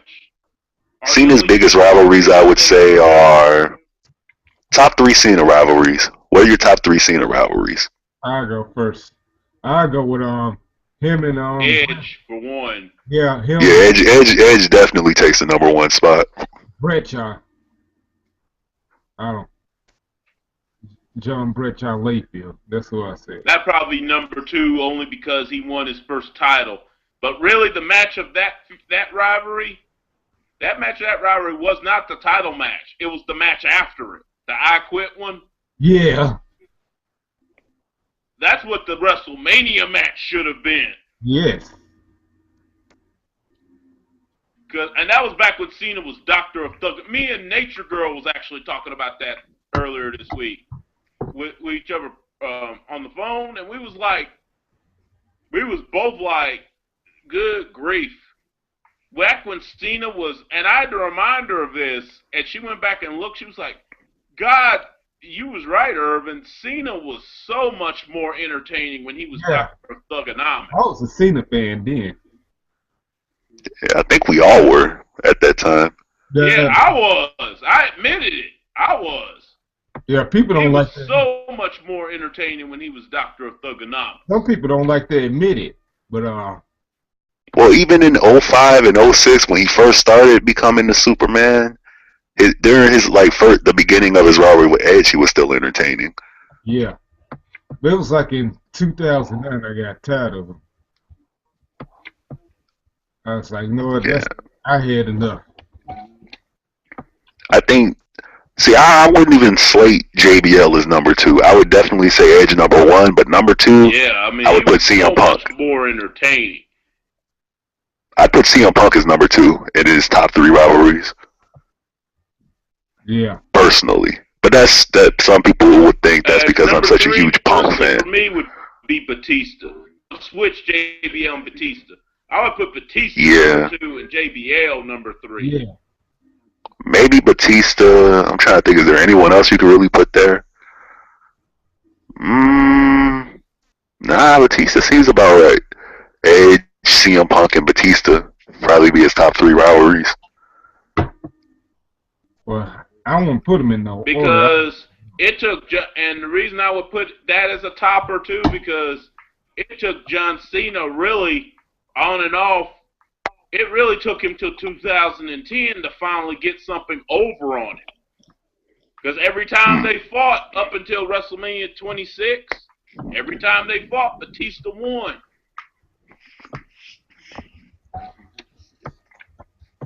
Royal Rumble 2005, it came down to Cena and Batista. Batista won. Their match in 2008 at SummerSlam, Batista won. And every time they faced off after that, Batista would get the better end of it. Till Cena finally got something on Batista at WrestleMania 26. Speaking of Cena rivals, what in the fuck has happened to Sheamus? Because Sheamus was being groomed to be like the complete anti-Cena, and like, what the fuck? As far as Sheamus goes, that's correct me if I'm wrong, that's the only guy Cena's never beaten. Not really, yeah. He's beaten him by disqualification and stuff, but he's never actually pinned him. What are they doing with Sheamus? Why isn't Sheamus a main eventer? Because, I mean, when they turned him babyface and he became a good guy and started cracking corny jokes and saying, "Hey, fella," that's when I stopped liking him. But when he first came in, he was a Celtic warrior. He was more of that. When he was more of an edgy face, yeah, I preferred him better. Yeah. He was like the edgy face. Yeah, he wasn't even. He was more of like a neutral guy, just this brutal. What is he? Scottish, Irish, whatever the fuck he is. Irish, yeah. This brutal Irish guy that just knocks the shit out of people when he first came in. Yeah.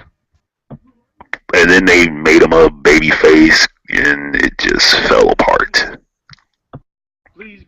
What the fuck is going on with Sheamus, man? Why isn't he back in the main event by now? He's been in the mid card. He's on Kofi Kingston level at this point, except he's actually been a world champion before. Yeah. Okay. Yeah, I have not seen this in a long time. Cena almost never high fives fans going to the ring. He's actually high fiving folks. Man, nobody worried about Cena. Yeah, I mean, I'm not even. I'm just glad it's not the last match. That's all I gotta say. I might tune in to see the Rollins and Ambrose match just because I think something's gonna happen with that match. Something actually decent. Yes. So what about Justin Bieber trying to get boxing lessons? I just don't think this match is going to be that good. If they end up having a good match, I'll give them their due. Yeah.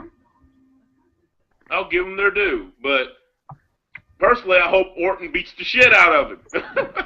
I mean, I don't really care for Randy Orton being pushed either, but if I had to choose, I'd rather see Orton win than Cena just because we've never really seen Orton versus Lesnar.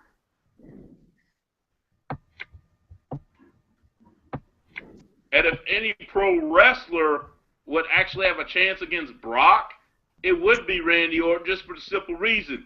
How do you prepare for the RKO?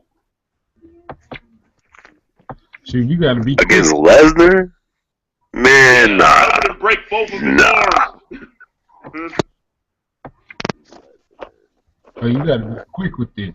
I'd rather see Orton against Lesnar than Cena versus Lesnar because, well, we talked about this before you came on, Prince. I used your term. Those two matches, they were pretty much prison rapes. I'd love to watch him get prison raped. Huh? I want to see it happen every week. Every week I turn on Raw, they would just show Cena getting the shit kicked out of him by Lesnar. I'd be happy. Yeah, that was practically, I mean, it was practically a prison beating. He did everything but ass rape him.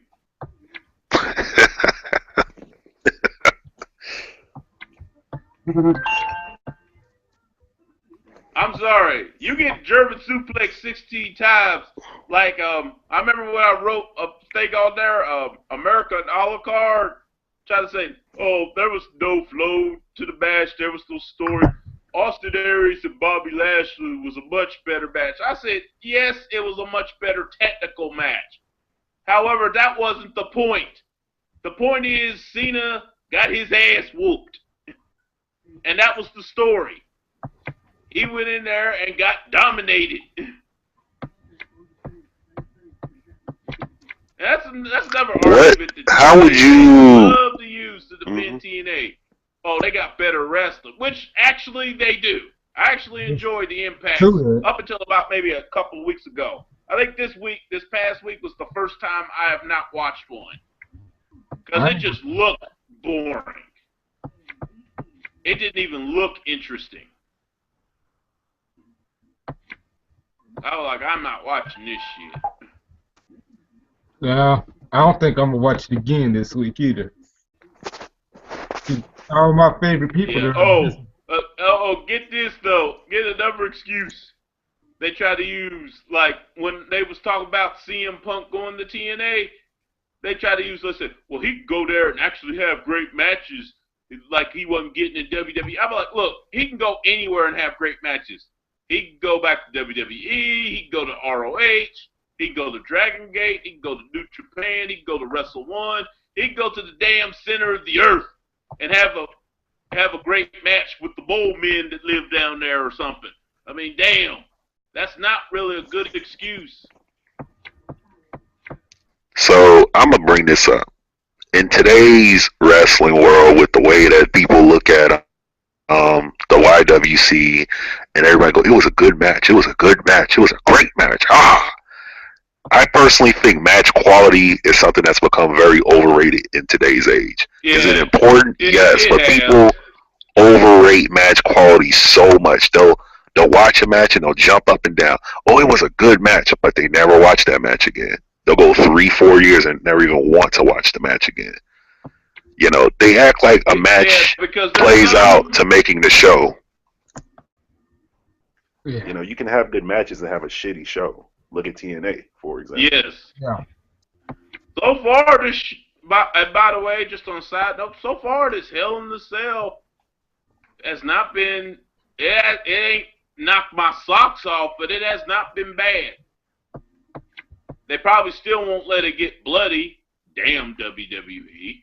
But, oh, by the way, hey, Prince, have you watched any of my quote-unquote fan promo videos? Yeah, I'll check those out. I've been having so much fun making those. That's actually a really good concept. Like, I like the idea of that concept, fan promos. Someone's going to steal that. I guarantee you we're going to see someone else cutting fan promos.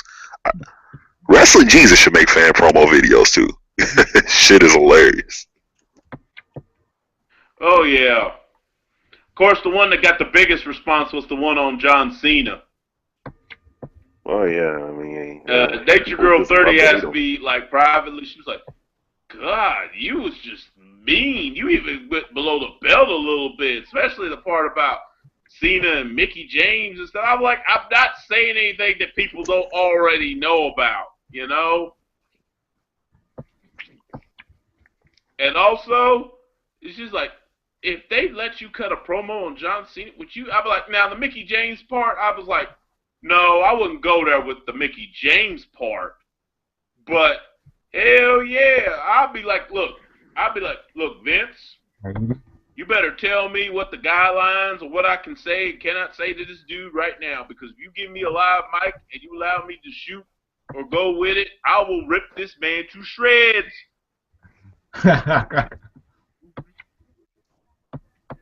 Cena's probably going to win this match because there's like rumors that Orton's injured. Yeah, I heard that. Oh, yeah, I heard that too. And that'd be some bullshit. So, but I don't know how badly he's injured, probably. Yeah. Yeah. People want Paige to appear on Total Divas so badly. But I think it'd be funny because if she does appear on Total Divas, we get to see CM Punk again. So I think that would be funny. Yeah, but just a very angry and grimy CM Punk. Yeah, talking shit. Then I said the reason talking shit, yeah. Yeah, they said the reason why they're not putting on there because of CM Punk. They don't want to see him no more on their stuff. Hey, Prince, did you catch the one where I talked about those certain talk show host guests from a few weeks ago? I haven't seen that one yet. I haven't seen that one just yet. Oh, you caught my Hoda Kathy Lee one? Oh, I'll be honest. I mostly ripped on Kathy Lee. I didn't really rip on Hoda that bad.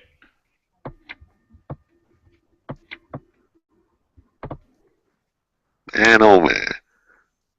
Yeah. So yeah, Oh yeah, match I've had quality so is much fun beyond with those. overrated. Yeah, but the match quality is beyond overrated. So what he said. Yeah, it's beyond overrated. Fans watch a show, you should watch it because the matches are great. The matches are great. But the show doesn't entertain. Yeah. The show sucks. The matches The are show good, sucks. but that's it. Storylines and everything, the storylines are no better than WWE's. I'm gonna Quite say, honestly. yeah. The Has match. anyone seen the movies, the Ong Bak movies with Tony Jaa, Ong Bak, Thai Warrior? Yeah. Now those Yeah. movies had I've seen great the fight movies. I haven't scenes. seen the sequels. Hmm. Yeah, it had great fight scenes in it. But does anyone really watch the whole movie anymore? If you buy that movie, do you literally sit through the entire movie again? No, you fast forward to the fight first scenes. time around, maybe. Yeah, the first time around, you go, oh, okay, yeah, the story sucks. Maybe, but You know, wrestling's not the only thing that has good fighting, good matches in it. But if the overall story isn't good, it's gonna suck. yeah. Yeah, Look like no further than the Ong Bak movies. Rey Mysterio, Eddie Guerrero, SummerSlam 2005. The match itself was awesome. The ladder match. Yeah. Yeah. The concept and the story going into it was terrible.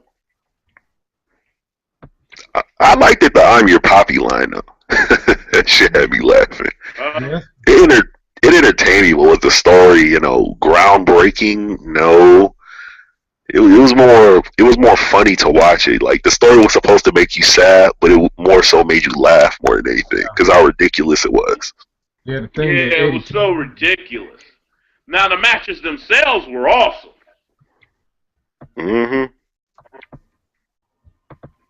Yeah, like the chapter he was I'll talking. give you another good example. X-Men 3. The action in it was actually pretty good, but the story in it... There was action in that movie? Huh? There was actually some action in that movie? Yeah. I can't remember, because I fell asleep through like the first 30 minutes of it. The story in it sucked. There's actually a fan article went to X-Men about some fan... I will argue X-Men Origins Wolverine, but it's still, in my opinion, the worst of the X-Men films, X-Men 3. Has anyone seen that picture of The Rock as Apocalypse? As Apocalypse. That picture? Yeah. Yeah. I don't well, think some it'll fan... be him, though. No, it's supposed to be the dude who played Bane. Black Adam for DC. The Rock as Apocalypse would be amazing. Like, I'm serious. If you can find that picture online, if not, I'll probably have to send it to you guys. The Rock just looks like, because he's big, he has that fit to be Apocalypse. I would love to see The Rock as Apocalypse, personally, but I think it's going to be the guy who played Bane. X-Men movie. Mm-hmm. At the very end of the X-Men Days of Futures Past, where they show Ed Sabahur, who is Apocalypse. Well, I was like, oh, shoot, Ed Sabahur, it's Apocalypse. And one guy in there was like, well, who's that supposed to be? I turned to him, I'd be like, I'll put it to you this way, son. Apocalypse makes Magneto look like a bitch. Yeah. Apocalypse is probably my favorite X-Men villain, personally. Huh? He's probably my favorite X-Men villain. Put it this way, Apocalypse is so bad, even the villains in the X-Men have to team with the X-Men to take him on. Yeah. Because they know if they get, because they help the X-Men concerning him, because they know he gets past X-Men, they next. Oh. They next. Man, Apocalypse, the Four Horsemen, I can't wait for that movie, man. Yeah. And then they showed I'm looking at it now. I got my differences about him, Bryan Singer. One thing I'll give Bryan Singer, he knows how to do the X-Men movies. Oh shit, they pulling out the weapons. They really trying to make their match interesting.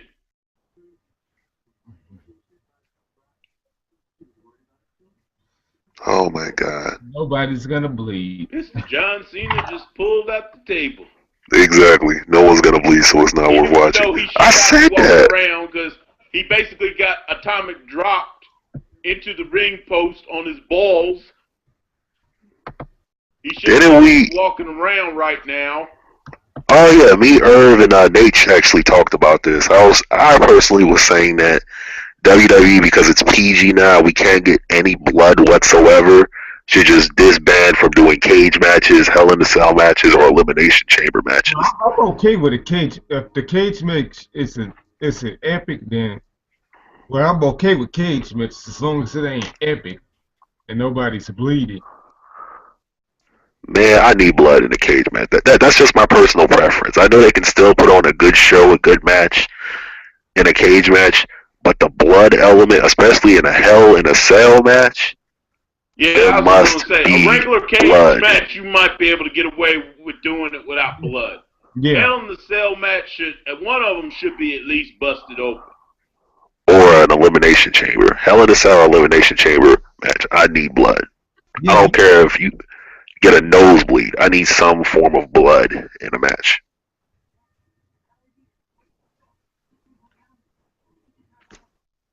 I'm like, all that steel in there, then nobody's bleeding. Then y'all got glass in that chamber too. Shoot, these matches are like softcore porn compared to what they used to be. Mick Foley nearly being killed, thrown off the damn cell. Goldberg spearing Chris Jericho through the fucking chamber glass. Yeah. You know, people watch wrestling to see violence. That's the overall arc of professional wrestling. We don't watch it for all the athleticism and all the flipping. No, we watch it for the violence. We respect the athleticism. Yeah, we respect the athleticism, but I watch to see some violent shit. Oh, he kicked out. Son of a bitch. Like I said, you can drop a nuclear bomb on John Cena, and he'll kick out. The shoulder block tackles. He got one on Orton. Then he went for a second one. Orton called it flush with an RKO. Beautiful. Beautiful. It just sucks he didn't get no pin. Oh, shit. Of course he doesn't, man. You can drop, right there. You can drop a nuclear bomb on John Cena and he will still kick out. Yes. He just now threw him through a table. Talk about Orton. And Cena will still kick out. Watch. Yep, there you go. Bullshit. Bullshit. You know what? Rattled from the RKO. You shouldn't have enough sense to kick out. Oh, you can put anything on Cena. See, I'm sort of getting into the match now. I'm like, don't talk shit to the ref. Beat his ass. He wants to keep kicking out. I'm like, oh, okay. Okay. He'll kick out, man, no matter what you do. They need to put him in an electric chair and shock him and watch him kick out. The only way he's going to beat me is basically he's going to pin me out of exhaustion. Because I just got wore out trying to beat his ass. Yeah, it's almost like, remember The Simpsons when Homer tried to become a boxer? Because I'm like, okay, boom, kick out. Yeah, boom, that's John Cena. I'm like, okay, I'm going to keep whooping your ass till you stay down. Remember when Homer Simpson tried to become a boxer, MrGriffiev? Yeah. And he didn't have to do anything except wait till everyone else got too tired of trying to beat him? Yeah. Oh, no, but I could totally see Homer Simpson doing that. Oh, my God, that episode was hilarious. They had the Mike Tyson fight up in it. This shit was hilarious. Mike Tyson almost killed his ass in that. Yeah, he almost killed Homer, he didn't have to do anything because he could just take hits. He just walked in the ring, and the boxers, they would just wail on him until they ran out of gas, and Homer just pushed them, and they would fall down. And Homer almost became the world champion of the world doing that until Mike Tyson came and beat the shit out of him.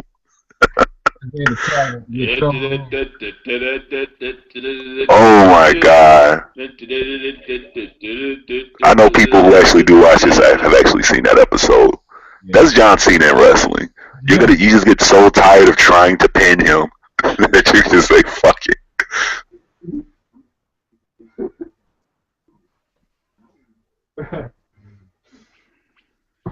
Man, oh man, it's like a Ninja Gaiden villain. But he ain't gonna get him. Nope. Oh, he better not pin him off of this shit. Oh, boo! He's gonna do the 5-knuckle shuffle. Boo! Shit. Boo! Okay, it's safe to turn to Hell in a Cell now, because the match is basically over. I just want to watch Rollins and Ambrose, man, personally. Yeah. I'm putting my money. There are times I wish I could fast forward through life. Sometimes I wish I can just fast forward shit. Oh!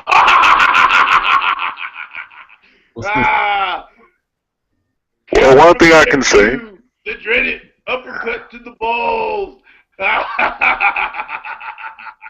And he still won't get no damn pitch. I'm sorry. A man hits you in the balls real good.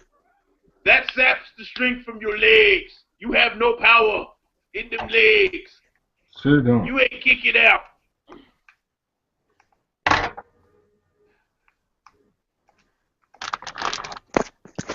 So, Black Ice, did you hear about your girl Lisa Ann? I know you want to. Oh, what about Lisa Ann? What happened? Lisa Ann is currently going out on dates with football players, college football players. No, it's no. You hear about that? No, it's no surprise to me. She's a big sports fan. Maybe you need to join the football team, Brian. Shit. They're too bad my school down here ain't got one. I'll say this. Cena is actually selling it. Because he ain't getting up too quick. Shit, I'm going to join the football team. Lisa Ann? That's Lisa Ann? He gonna miss this. Yes. That's my number one chick. Nobody beats her. Not even Jenna Jameson. And we said this 100 times. Jenna Jameson is overrated, man. We talked about that. Yeah. Even when I was hardcore watching porn all the time, I never even want to look at a Jenna Jameson film because, I don't know, something about her just felt overrated. Yeah, I hear about her too much. She was even all in the news talking about War Machine, talking shit about him. Alright, she's everywhere. Christy Mack actually looked good, so I guess that $70 you sent her, Black Ice, actually did some good. Yeah. No, she better not be trying to get a reality show off that shit. You better use that for your medical bills. But I remember some troll made a joke to her and the girl who had started the fundraiser, the other porn star named Kendall Carson. Some person insulted them, said they ain't gonna do nothing, get together and then snort some crack and all that shit.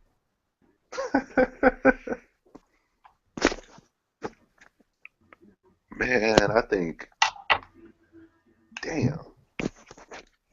Uh-oh, Randy, what is this shit? Oh, damn! The match is still more going? guys away. You know the bottom half of the steel steps? Okay, I'm gonna be. They were in the ring. Cena actually picked them up and tried to throw them on to Orton.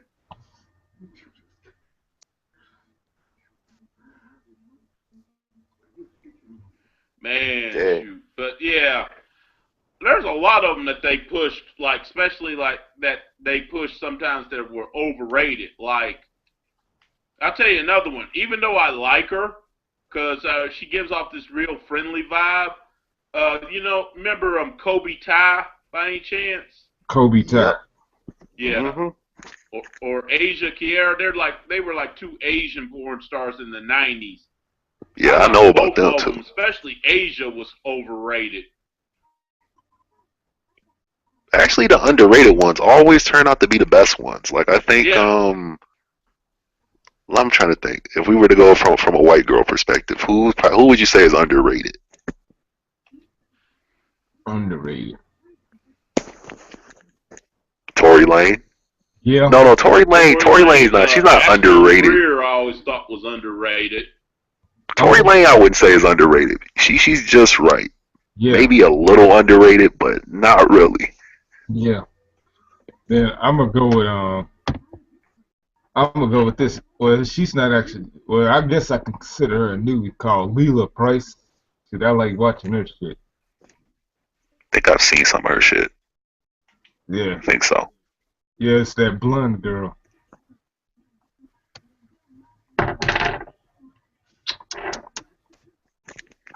Boo! Boo! It's got to be really tough to make it in porn as a white girl. I don't know about that, No. especially in America. Well, no. I'm going to put this out here. I'm just going to put this thought in your head. Like, we've all experienced this. When you go to play football, you go to play basketball, you go to play any sport as a black man, you're expected to be the number one guy out there. It just, everyone naturally expects that out of you, personally. If you're a white girl in porn, everyone naturally expects you to, it's a lot to live up to, you know? A lot of pressure.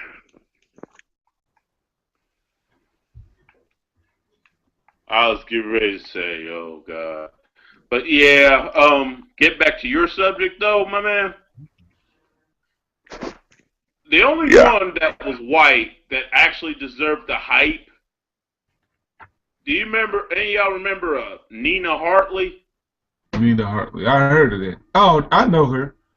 Oh, she worked with Lisa and Bella Knox. She's the only white woman I've ever seen in porn that actually deserved the hype. Yeah, she's too old for me, so I don't look at her. Yeah, at this point, but go back and look at her prime days, like from the 80s and early 90s, though. That woman was ridiculously sexy in those days. And she was one of the few that back then, when it was more taboo than it is now, she was one of the few that would actually do black dudes. Yeah. In fact, she practically made, that was like one of her big niches, was interracial porn. That was actually one of her big niches. You know what? Yeah, she had recently worked with Lisa Ann and Bella Knox in that School of Something movie. With Asian girls, I found the no-name ones are often the better ones. Yeah. Nah, I mean, yeah, but that can be said about almost every race. Where you have that no-name chick who's just doing a one-shot, like one or two films, and then she's out of the business. One of my favorite ones before she went mainstream. Do you remember? You heard of Kareen Steffens, right? Yeah. Superhead, right? Yeah, she did one. Underrated Asian, Lily Tai. No, Lily Tai is another who's, she's kind of right where she should be. Oh my God! Oh, he's gonna get it. Oh shit. Oh shit! Cena won. I told you, Orton's injured, man. Cena won, but I will say this: the way he won, though, okay. I hate that he won, but at the same time, good match, right? The way he won was kind of awesome. Okay. They set up a table, right? Randy Orton tried to RKO him through the table. Cena reversed it from the top rope, pretty much, and FU'd him through the table. But I hate that we're going to see Brock Lesnar and John Cena again. With John Cena being the victor. Yeah, it's bullshit. Did somebody bleed? No. Oh shit. No. Bullshit. Just cancel Hell in the Cell starting next year. Just don't do them anymore. Yeah. I will admit, that was nice, giving him the FU from the top rope pretty much. Through the table.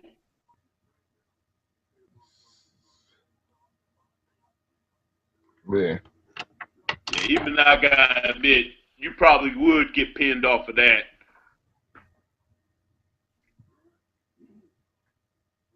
Yeah. Shoot. Yeah, I wonder what's next and all that shit. Oh, look, he looking dead at Paul Heyman now. Oh, Talking Paul about Heyman. Paul, your boy, he's next.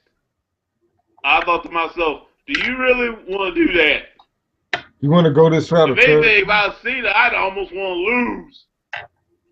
Well, third time the charm, they might retire John Cena and Brock Lesnar whoop his ass again.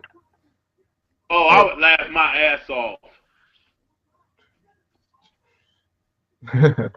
I said, finally, he's finally gone. Yeah, because if they let him be a 16-time world champion, oh, that's going to rub a lot of fans, especially the long-time, old-time fans like me. I mean, to me, I'm going to take it like it is what it is, but that's going to rub a lot of fans the wrong way. Uh-huh. Shoot, well, I won't be surprised to see y'all breaks Ric Flair's record. He will. I hate to say it, but he probably will. He will. You already know that. It's going to happen. Yeah. I'm just saying, you know what, whatever. Do what you want to do. He shouldn't, but he will. Yeah. The difference between, I hate talking about Cena so much, but this is the difference between Cena and other athletes. Let's go to LeBron James, for example. Okay. I don't like LeBron James, but I respect his abilities as a basketball player. Exactly. I look at him and I go, when they say he's number one, and you look at everything that man can do on a basketball court, right-hand shot, left-hand shot, shoot threes, jumps out of the gym, runs like a gazelle. Yeah, he's rightfully given the number one spot, just like Kobe or Jordan back in the day. Not everyone liked them, but you respected their abilities. Same with football, Tom Brady. I don't like Brady, but I can't take anything away from him as a champion. When I look at John Cena, I see no reason to respect his athletic ability. Yeah, the only thing I can respect out of him, but he does show. The only thing people respect about John Cena is he does Make-A-Wish stuff for the kids. That's the only thing. And he shows up to work every time. I show up to work every day. Everyone exactly. So do I. Nobody's giving me a medal. I don't show up for free. Yeah. I don't show up for free. He gets paid to show up. Yeah. Okay, y'all got a point there. I've wanted to put that out for a while. Hey, did you watch that Bubble Dunk fucking video and got that point? Or did you already have that point in your head? Nah. I had that point in my head. I don't watch Bubba Dunk because all that mask, he be wearing those masks and shit. That shit scared me, man.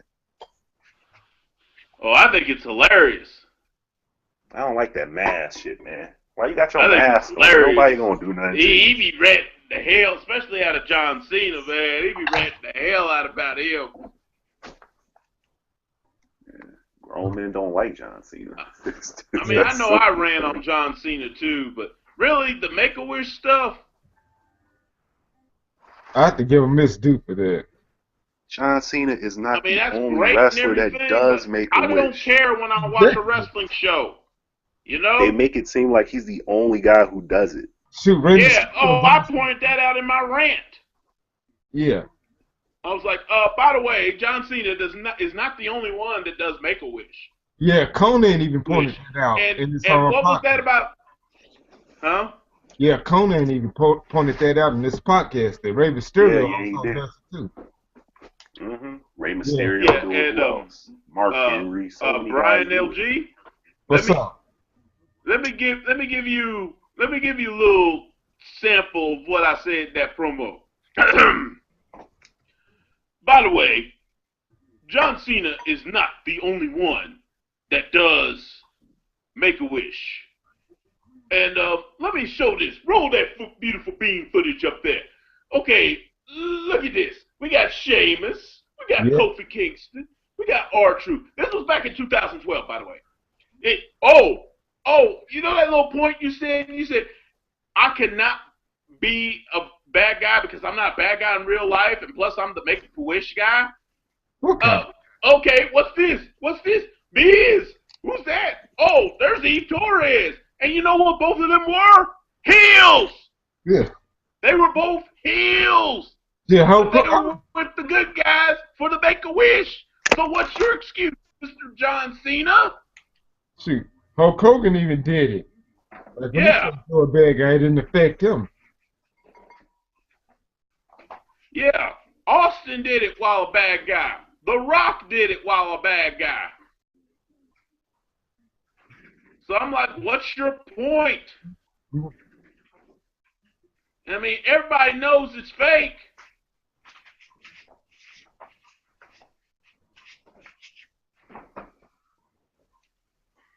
Yeah.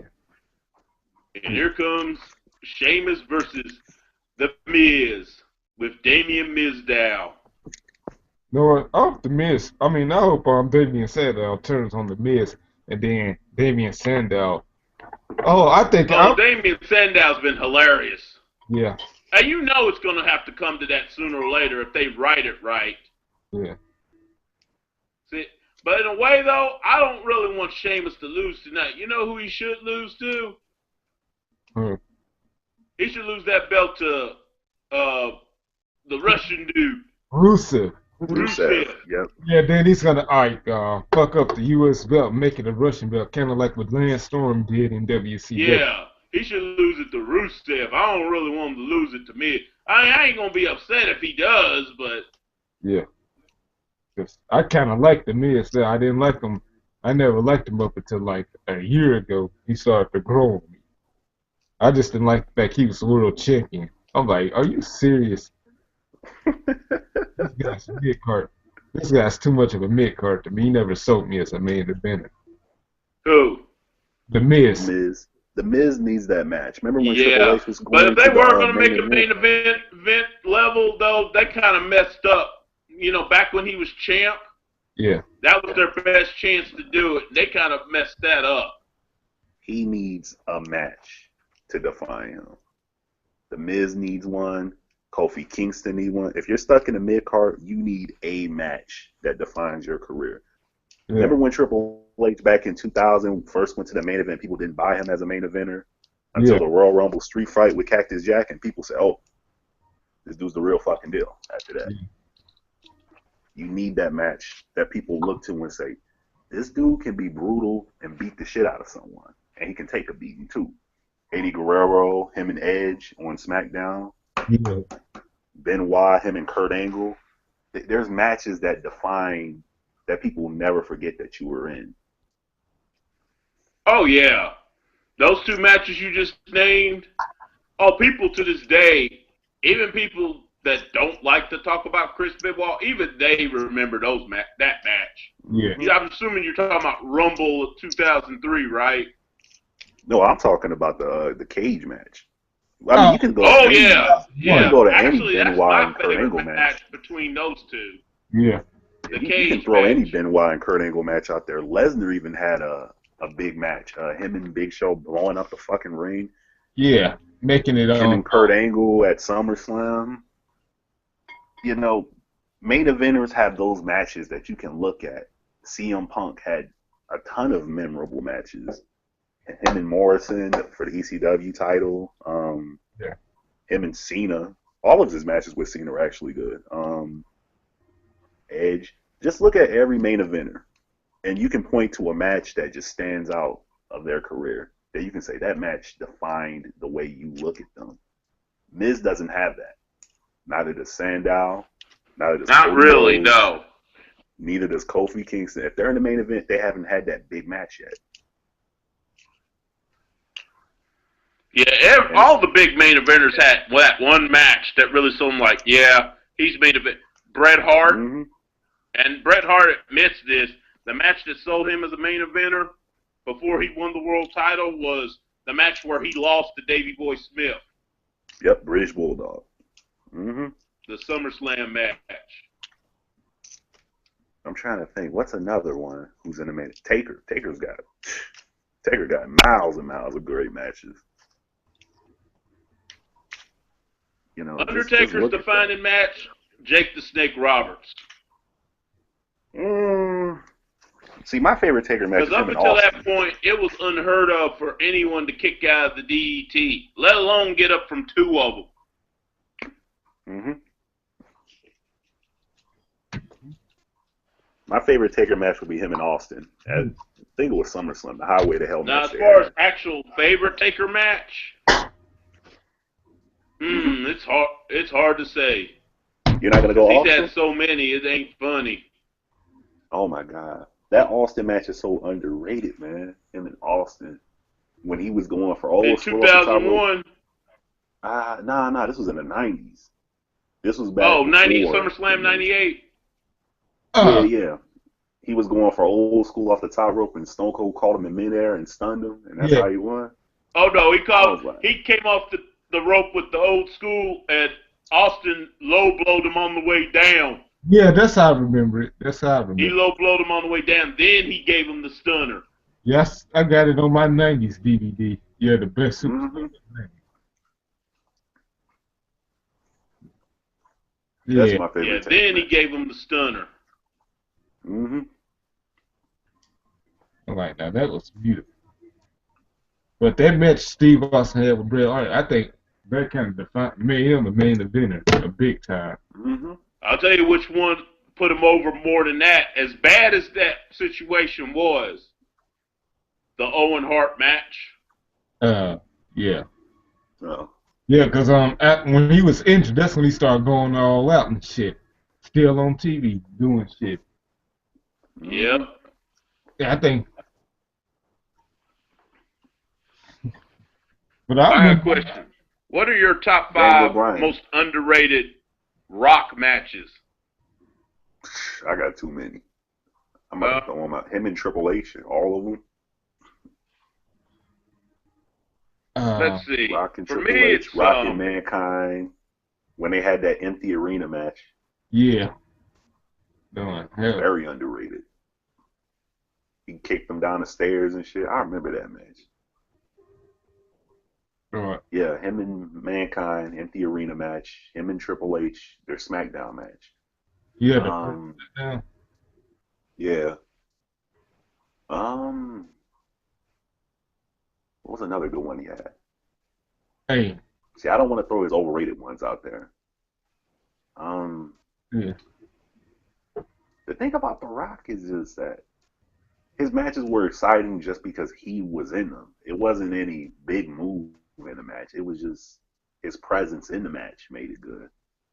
You know, it wasn't no rings blowing up or Angle doing moonsaults off cage. Oh yeah, him and Kurt Angle. That's another underrated match. Yeah. I think it was at Vengeance. Yeah, No Way Out 2001. Or No Mercy 2000. I'll tell you what, for me, and this is from 5 to 1. 5 would have to be Mankind in the Last Man Standing match at St. Valentine's Day Massacre. Number 4 for me would have to be, as far as underrated, underappreciated, the Kurt Angle match at 2001's No Way Out. Yup, that's what I'm saying. Number 3. Oh, I thought you were going to choose the Vengeance one. Number 3, as far as underrated, 1999 at he had a match with Undertaker. Oh, was the casket? Oh yeah, on Raw. It was on King Raw. Of the Ring, King of the Ring. It was for I think the number 1 contender. Yeah, King of the Ring. King of the Ring. And Undertaker was WWE champion. Yeah. At that point. Number 2 would be Triple H, the Iron Man match. Nah, that's automatically a top 5. We were talking underrated. Yeah. The Iron Man match automatically goes in there. You don't think that one's underrated? Nah. No. That automatically makes the list. Yes. No. Got a Kurt Angle one, definitely. People don't even talk about that match no more. Hey, now shame, really. Okay, the one with Kurt Angle and the Undertaker at Vengeance 2002. I think that should make the underrated list too. Yeah. Oh yeah, I made you tap. Now for me, Kurt Angle was running around for 3 weeks talking about I made you tap, Taker. Now for me, my most underrated,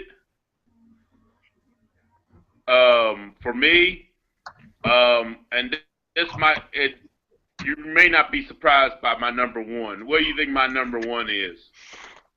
For underrated match, I'm surprised it's not the Kurt Angle one. Booker T. No. Well, 2001. Yeah, it was around the Invasion time where he stole the rock bottom and called it the bookend. Oh, yeah. Yeah. Now, I'll give you my underrated one. My underrated one would be from Fully Loaded 2000. The Rock versus Chris Benoit. Yeah. Yeah. Or the ladder match, him and Triple H back in, I think it was 97, 96? 98. It was 98. 98. No, I don't think that one's underrated. That makes the list automatically. That ladder match. That's not underrated. It automatically makes that list. Right. Yeah, because people still talk about that match. Yeah. China came in, low blowed him, and DDT'd him on a chair.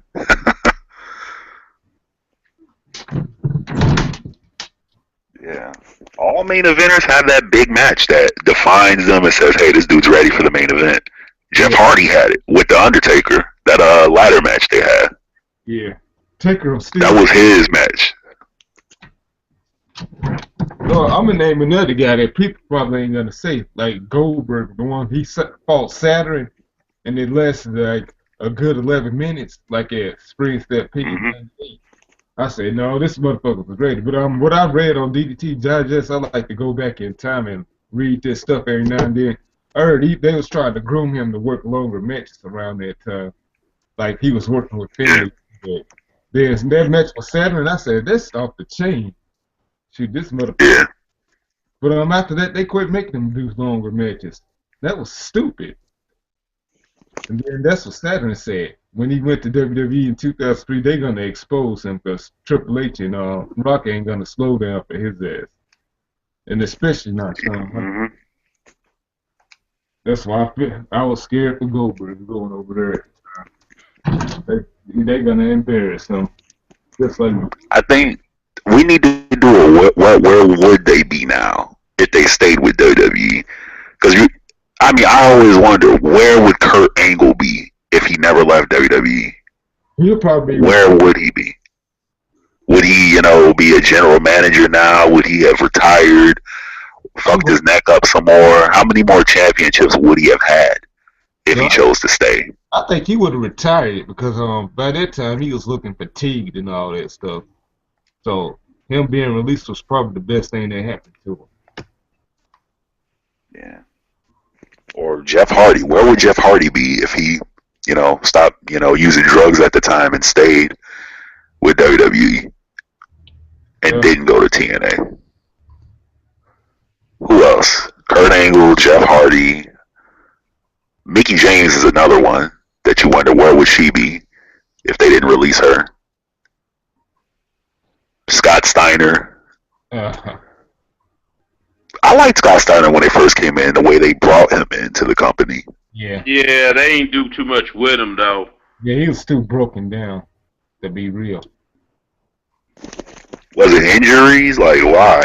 Yeah, yeah. Because he came in with a lot of hype. Yeah, he had a foot injury, some stuff. Yeah, like some kind of club foot injury. Yeah, he was old too at the time, so. Yeah, he been messing with those steroids over the years, so that's what fucked him up. Because before that, he was really good. Yeah, Steiner, oh my God, he was one of my favorites to watch at WCW. Just his attitude on the microphone. Yeah, he always said that attitude. Ric Flair, you old bastard. No, I still remember that. If you go and look at who's the champion in the WWF right now, except for one person, they all came from here because you and your bastard friends want to stay on top, and y'all ran them out of here. I remember that rant he did on Ric Flair that one night. Oh, it had me cracking up. Yeah, the one when he said, "Fix your cricket yellow teeth." That had me cracking up. Lana is so hot. No, I used that same. I'm just gonna put that out there. I said that to Peter King when he was talking shit about Michael Jackson. I said that exact same thing to him like 5 years ago. The Senator Peter. Man, fuck that old motherfucker. Yeah, I used that same thing. Well, hey, why don't you fix your cricket yellow teeth, motherfucker? That's what I said to him. Then gremlin looking bastard. Hey, one dude got mad at me for saying that. You got no right. Why they keep showing They keep showing Rusev beating down every black wrestler in this clips too. There's no white wrestler he's beating down. The accolade. I mean, the accolade ain't. I'll be like, okay, I'm from the old school. That's the damn camel clutch to me. Oh, Rusev. Ain't nothing but the damn Now they're trying to make Big Show seem like this big hero. Are you fucking serious? And you know, a lot of that's psychological, man. You notice they ain't showing Jack Swagger. They showing all, like you said, they showing all the black wrestlers. Yeah. And all of a sudden, racist. Old dude, Big Show's supposed to be like the white savior or something. The Great White Hope, like Rikishi said. Exactly. A lot of that's psychological, man. For real. But I believe Big Show's gonna fail. Yeah, I think the Big Show gonna get his big ass stretch, and it might even be Henry that ends up costing him. I would too. He should. All black wrestlers need to band with Rusev. Just team up with Rusev. No white wrestler beats Rusev. That they got to show Mark Henry get knocked out. They can't show Jack Swagger or no other white wrestler that he beat. They didn't show Zack Ryder. What about Sin Cara? I know he's a Mexican, but yeah, they didn't show Sin Cara. Nobody. They showed all black people. I'm like, that's some bullshit. Mm-hmm. More than just black wrestlers now. Wow. They really had a real soldier get kicked in the fucking head? That's the thing. And she's playing a character. I don't care if she Russian, as long as she hot. Yeah. She's not even really Russian, but she plays it pretty good though. C.J. Perry. Yeah. She can get this beat. Watch the hell out of my video. Y'all probably might not be surprised by this, but according to y'all watched the K&M wrestling show with Andre Corby on Big Graves. Oh yeah, big shout to them. Yeah, that AJ Styles interview they did, that shit was nice. Yeah. Loved it. They informed me that actually Lana and Rusev are actually dating, so Rusev's not in the friend zone. Oh, big guy. Hey, so there you go, big fella. It on her. Mm-hmm. I was shook. There we go, big fella.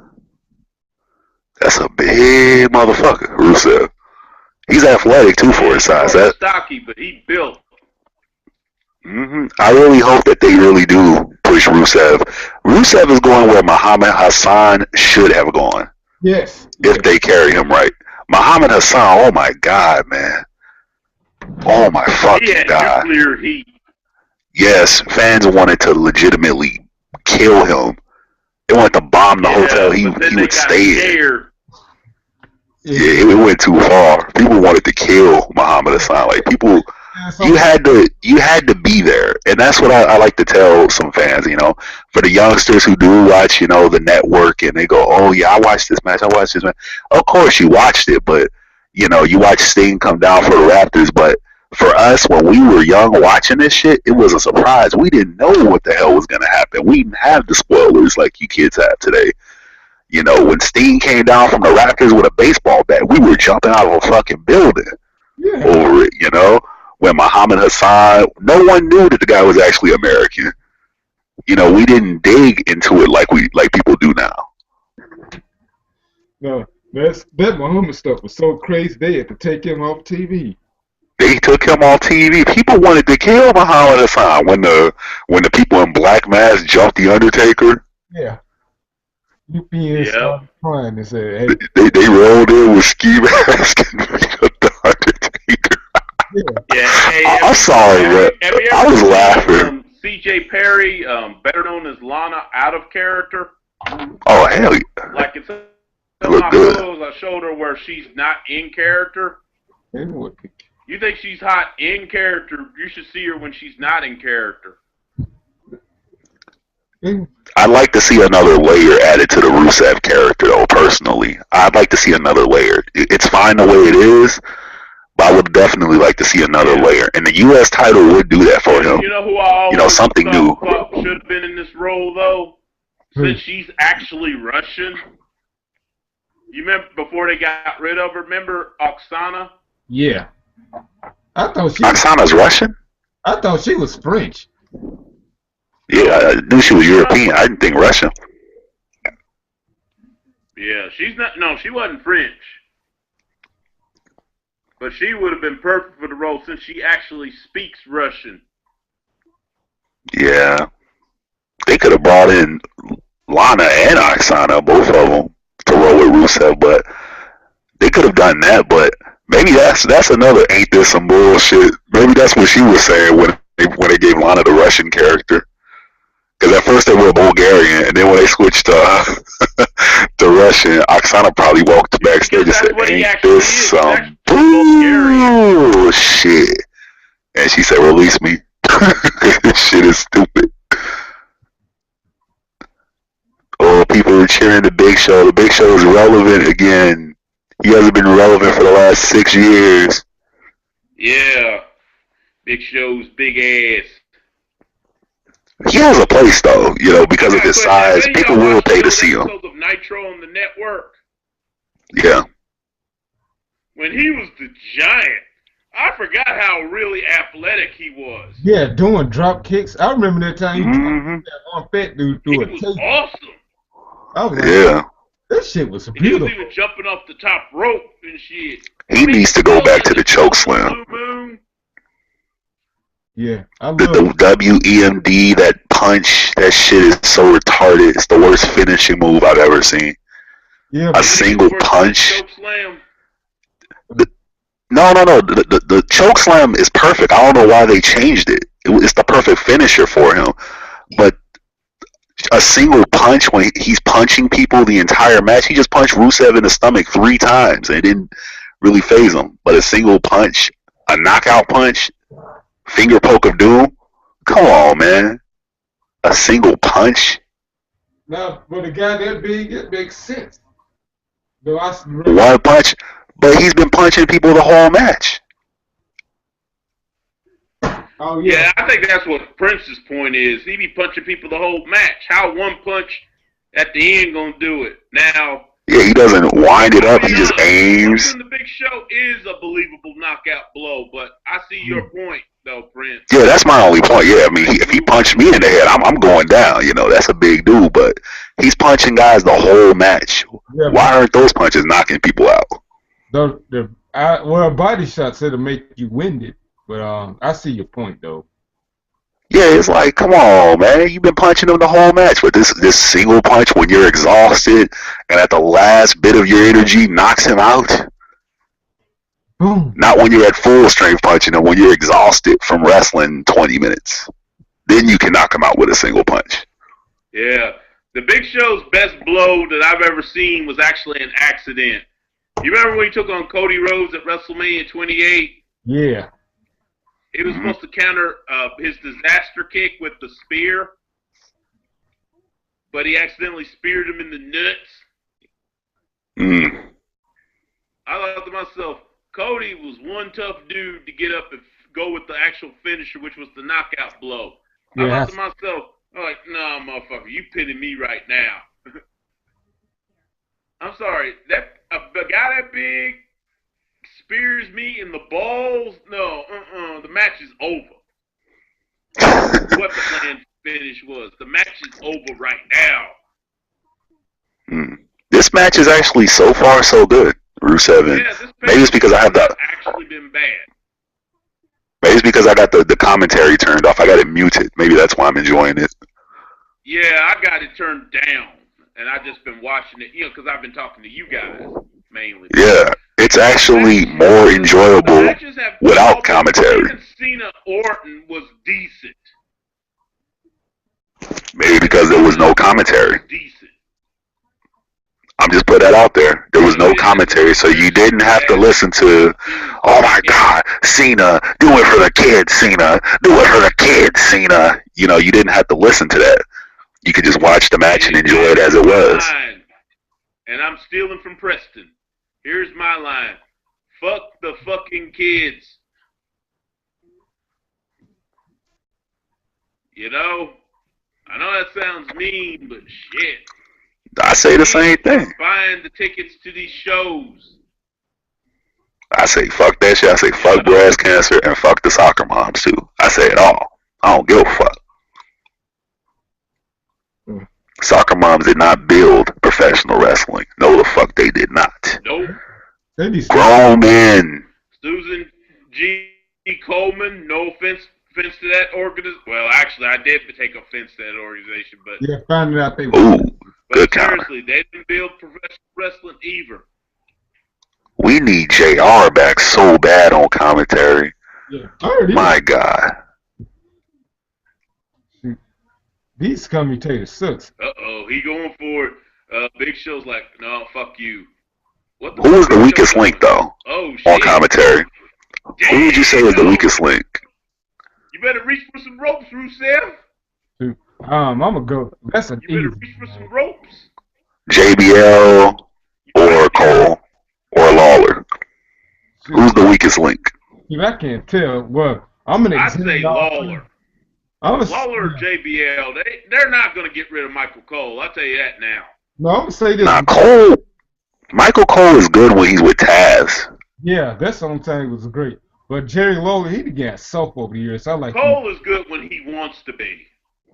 No, he got soft over the years. I liked when he was a heel commentator. Well, Jerry Lawler, you see, because he would be the old man creep of the commentary team, the old perverted guy the whole time, but he can't do that anymore. It's PG. You can't say puppies. You can't say that no more. Yeah.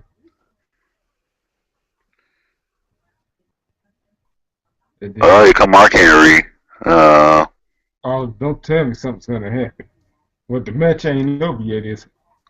Nope. Oh, no, man. Come on, man. What's going on? Mark Henry's gonna screw the Big Show. Oh, Mark Henry getting ready to fuck him over. Yep. Mark Henry getting ready to fuck him over. Watch. I think this is gonna happen. You can see this coming a mile away. Oh, I'm scared now. I'm scared. I'll be surprised if there's not a screw over. Yeah, I hope it don't happen. Yeah. Unless they bring out the new nation, the domination.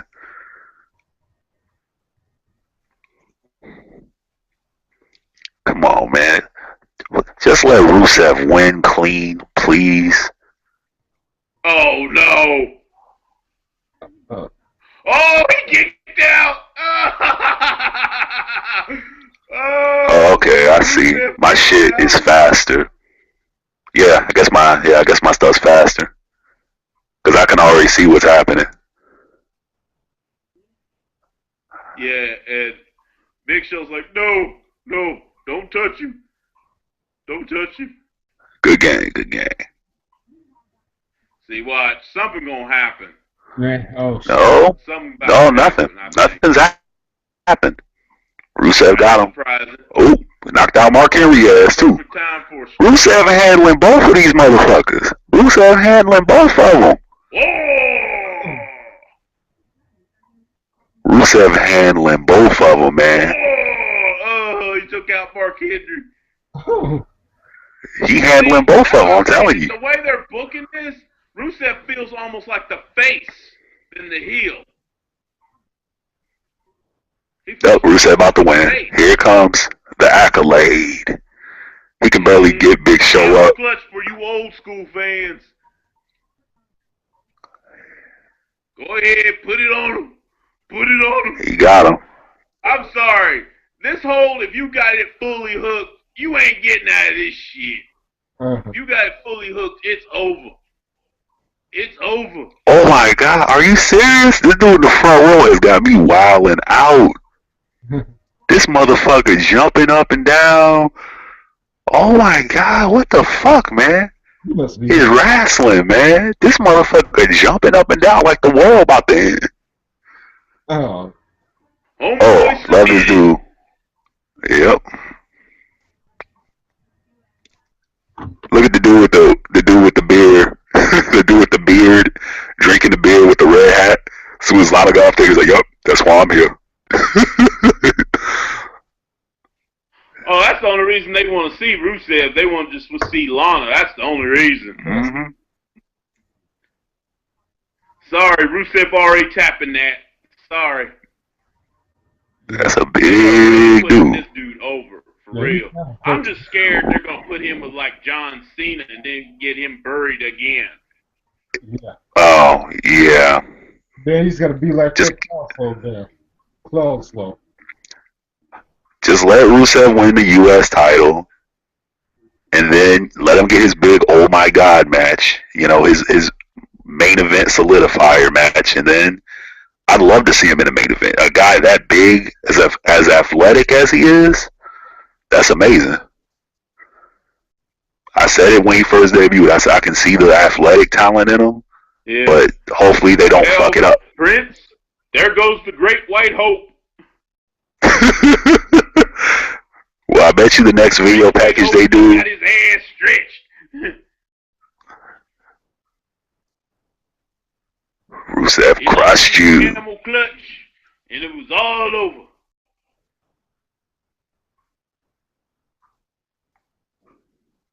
Yeah, he drop kicked the shit out of him too, man. He super kicked Big Show like 4 fucking times in the face. These matches are actually entertaining when you turn commentary off. I'm serious. I'm gonna recommend that. Oh, there go my baby mama Trish. Mm-hmm. Oh yeah, yours must be ahead of mine. Mm-hmm.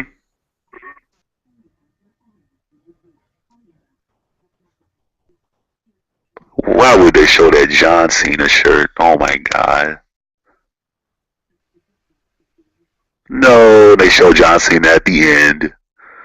For what? Oh my god. Reason. They're doing a breast cancer ad. Oh, okay. John Cena. Yeah, that's nice, but Boo! y'all have to do it all the time. But this is what they should have been doing, rather than having all. Oh, here we go. Here we go. Oh, never mind. I got excited because I saw Paige. Never mind. Okay. But this goes back to my theory on what they need to do with Seth Rollins. For those, has anyone seen my pull the fucking trigger already video that I did? Yeah. Yeah. You saw it, Brian. You seen it, Mr. Griff? What? The pull the trigger video I did. Just pull the trigger with Rollins all fucking ready and make him the top bad guy. Oh yeah.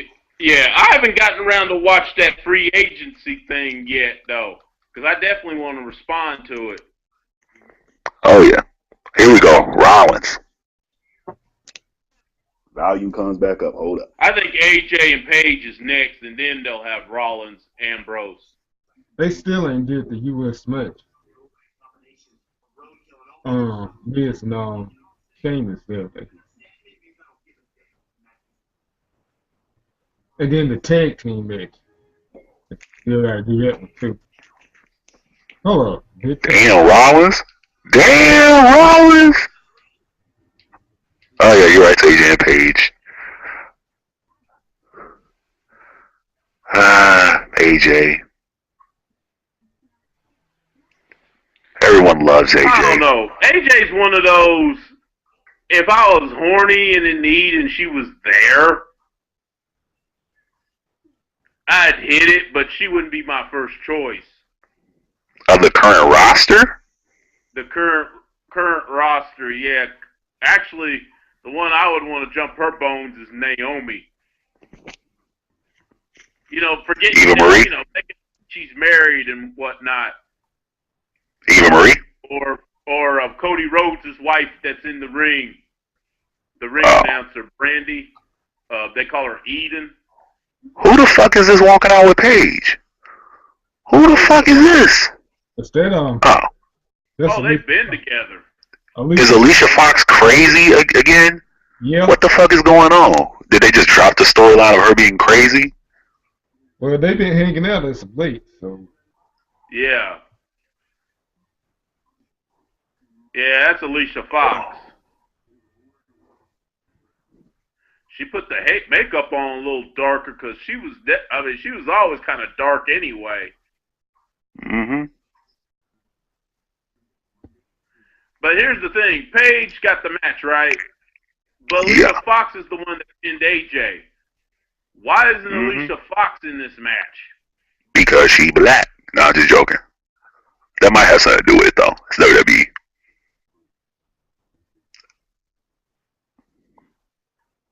Well, here we go. All I say is, with Paige, better not let her and Sheamus ever get together. All right, let's turn the volume back down.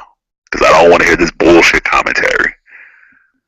I'm going to try to watch next, was it Raw? I'm going to try to watch the next Raw and just turn off commentary and see if I enjoy it better. Because I'm enjoying these matches. I really am. Paige look hot, man. Yes, I want her. She need a tan. She need to get in bed with me. We work that out. We all black when the lights go off. Yeah. Even her mama fine, too. Who, Paige's mama? Well, no. I don't know. I'm just drinking. No. This shit like Friday, man. It's like Friday. When they was talking about Debbie. Who, her mama? Yeah. Oh, the berry sweet in the juice. Yeah. Damn, this match is good. This match is good. So far. Yeah. AJ. Actually, both women's matches so far have been great tonight. Well, The Bella match actually wasn't bad. And all I got to say, I said, okay, definitely limit their screen time as far as skits. They had a skit too, but it was only like 20 seconds. Yeah, less is more with the Bellas. Earlier than they had after the match, you know, at the car, but yeah, they kept it brief. Yeah, with the Bellas, yeah, less is more. Steve Austin shit with the Fizz. Oh damn! Fox. Ooh, damn!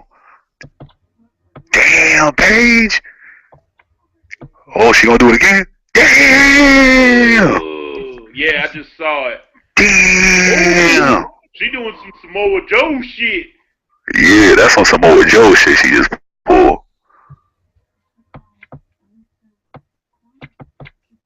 Man, oh man. If I could smash any diva on the roster, who would it be?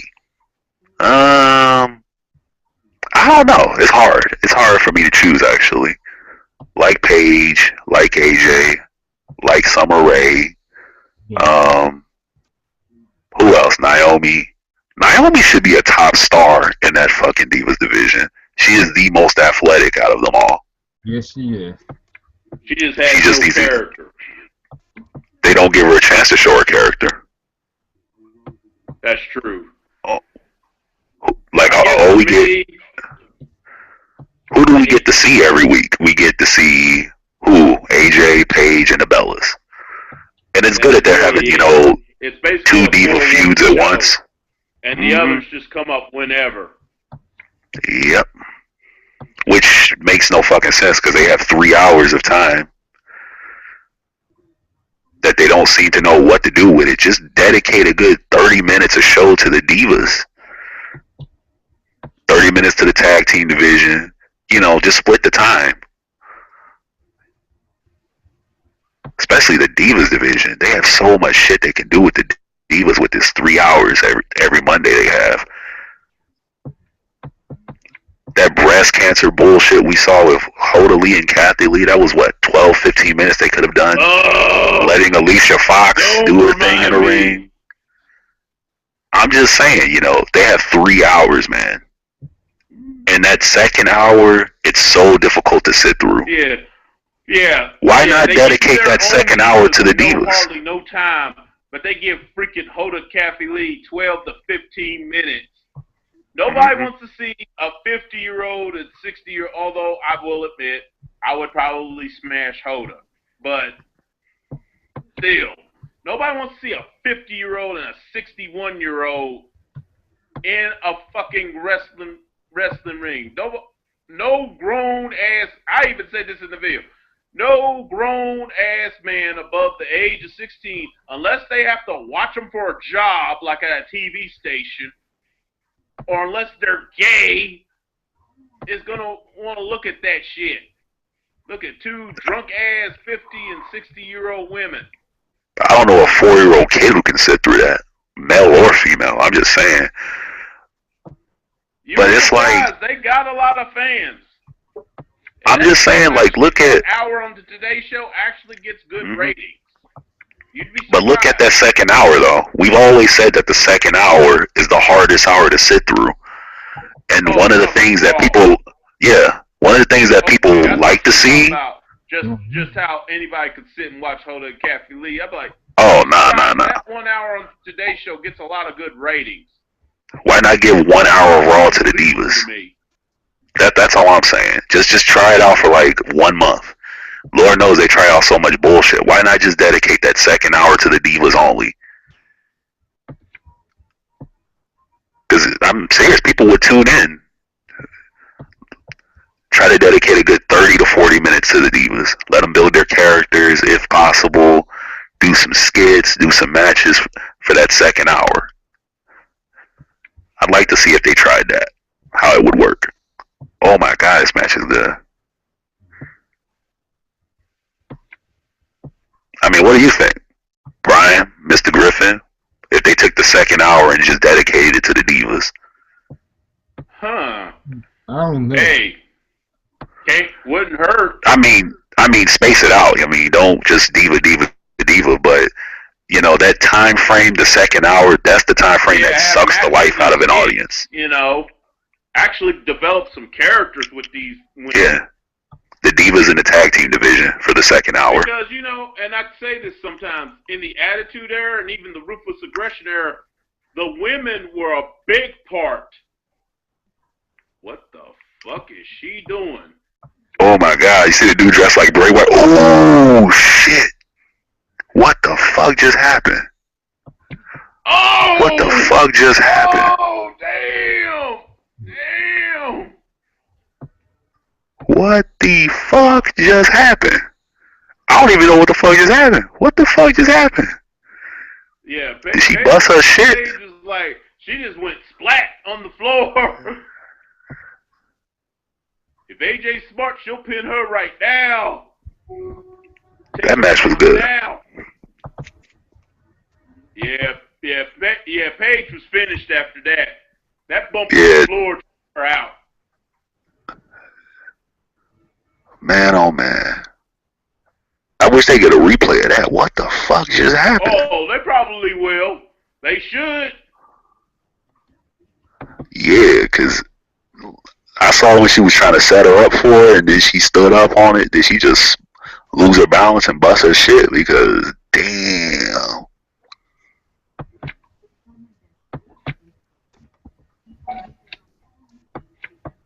All right. And another black person gets beat down. Such is the way of the WWE. Oh, boy. Black people, when's the last time a black wrestler won anything? Oh, that's some bullshit. Alicia Fox should be just running up behind her and beating her ass. They'll be like, bitch, I just try to help you. Yep, change the character. The whole Stone Cold Alicia Fox thing from what, 1 month ago, 2 months ago doesn't mean anything, does it? She should be chasing Paige up the ramp. When's it? Bitch, I just try to help your ass. Don't be trying. Can someone tell me the last time a black wrestler won something? When's the last time a black wrestler won something in the WWE? 1 year ago? 2 years ago? 3 years ago. 3 years ago? The Intercontinental title. Yeah, that's probably the last one. Yeah, but there was nothing special. But it was something. The only thing that was special was 3 years ago when Mark Henry came out with that Hall of Pain shit. He was going through everybody. Why they gotta show The Rock and Cena? Yeah, Rock and Cena was not epic. I'm sorry.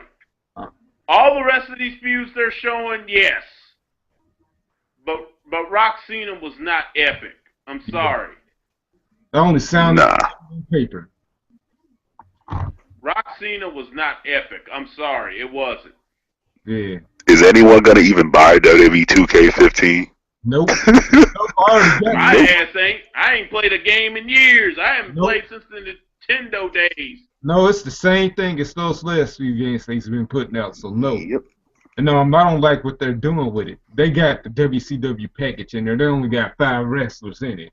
What kind of shit is that? Fucking up. What do you mean? Oh, here we go. And what? Huh?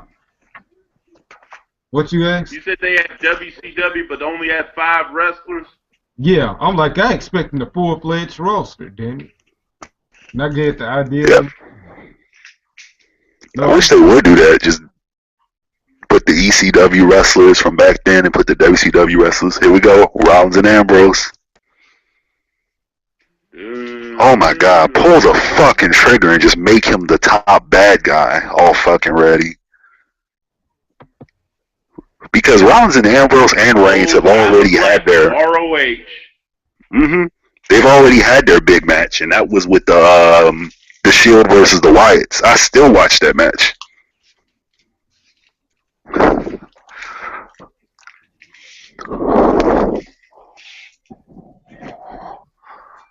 Yes. Oh, I missed the Shield. Shield was the fucking gold squad, man. People don't understand, man. Gold squad, fucking Shield. Yeah. Oh man. Yeah, the shit. But I think it'll be interesting. I've never really understood with the breakup of the Shield. They only mainly made it about Rollins and Ambrose. You didn't hardly see Roman Reigns in it at all. Yeah.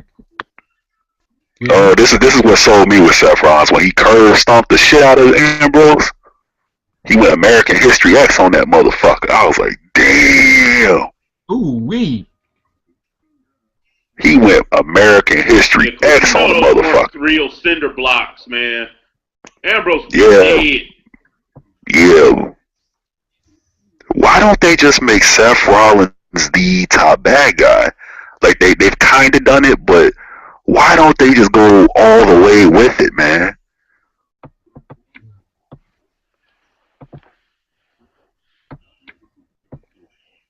Because right now, the top bad who's the top bad guy in WWE in your mind?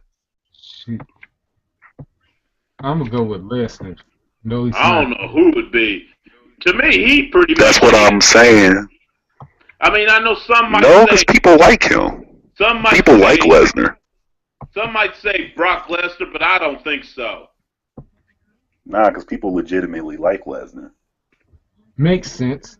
Yeah, too many people like Lesnar for him to be the real heel, even though he technically is a heel. No, I'm gonna just say this. I'm gonna go with Orton because he's boring now.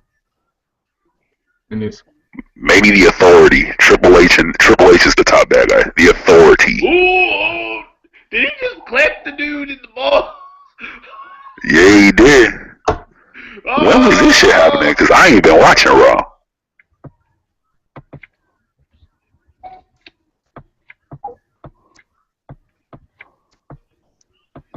How would they do that? I would love to see Seth Rollins as the top bad guy. I just wish they would just make it fucking happen already. Alright, here we go, y'all. This could be that big solidify you as a main event moment for these two.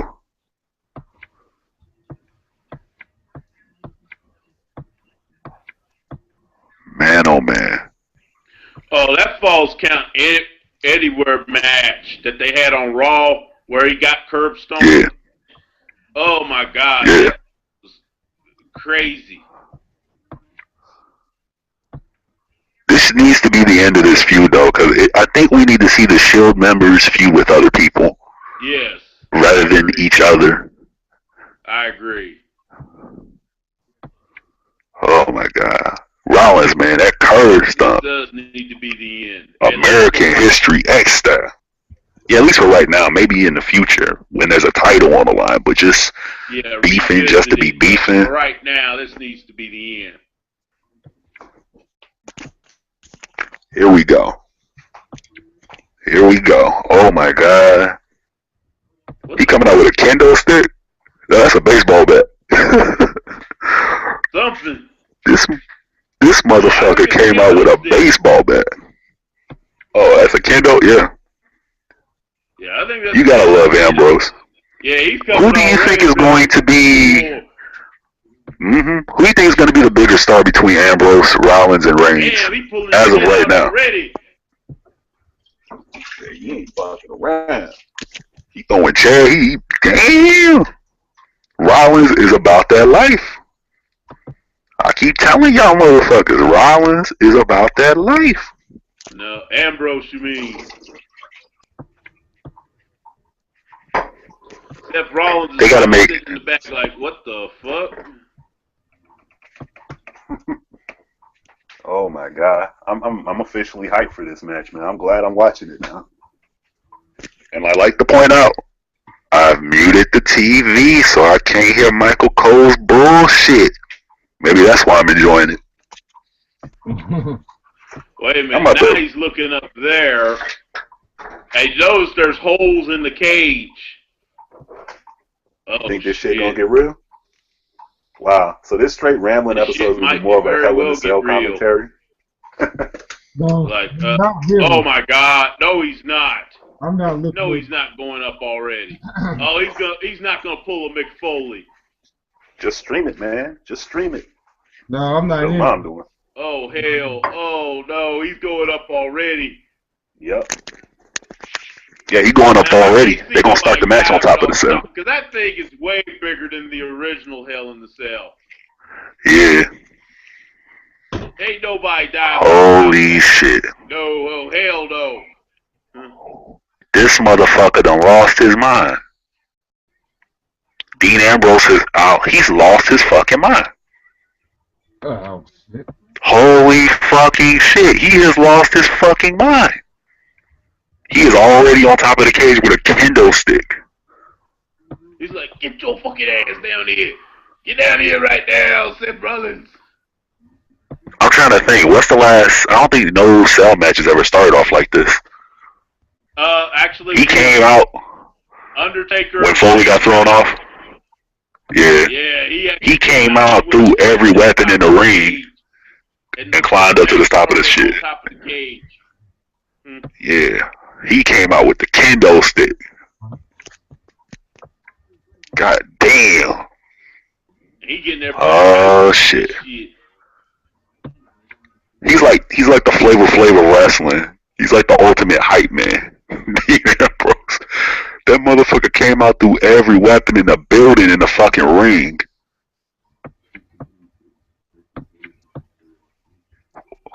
Oh, what the fuck?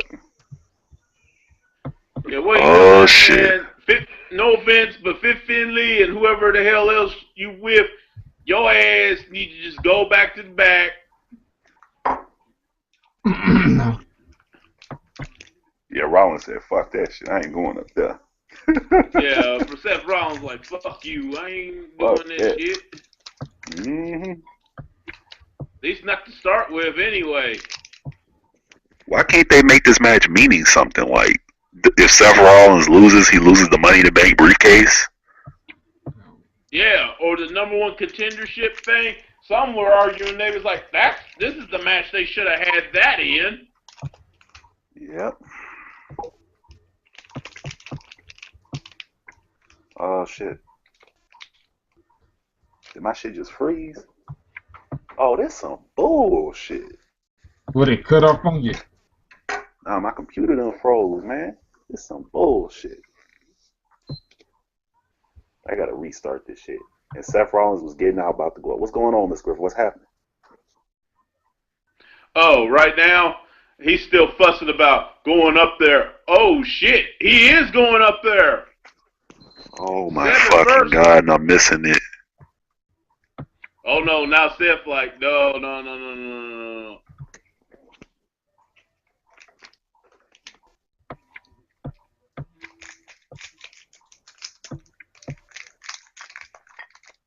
Oh, my God. Restart. Come on. I'm trying to watch this shit. Yeah, now he's fussing with a couple of officials. One of them is Jamie Noble, ironically. Wow. I miss Jamie Noble. Yeah. I love that storyline they did when he was the cruiserweight champion.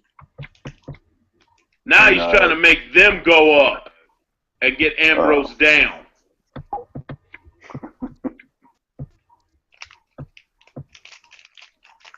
He's trying to make them go up.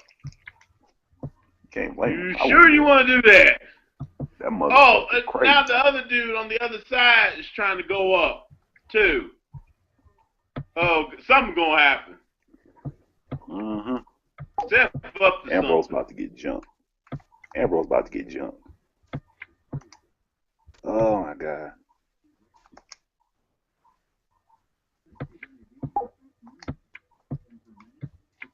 This match is gonna. If I was those officials, I'd have told Seth Rollins, "Kiss my ass. I don't care if you are Triple H's boy. I ain't going up there in that shit."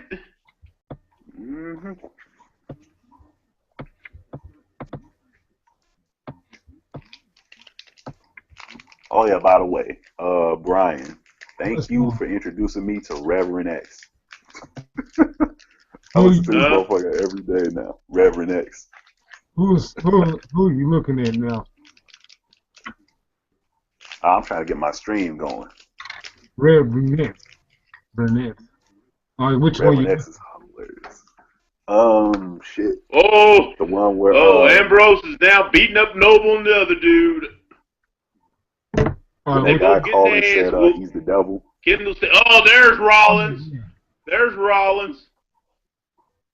Yeah, I told you they're gonna jump him. Now they're fighting on top of the cage.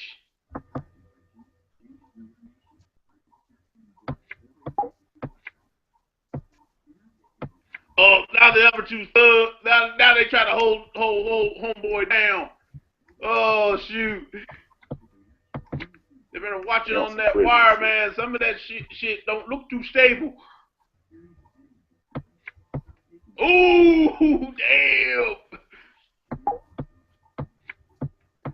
Boo! Oh, now Jamie Noble's got that old wrestler back in him. So is the other dude. They try to beat his ass down. Mercury. Seth Rollins got rid of the kendo stick. So now basically it's 3-on-1.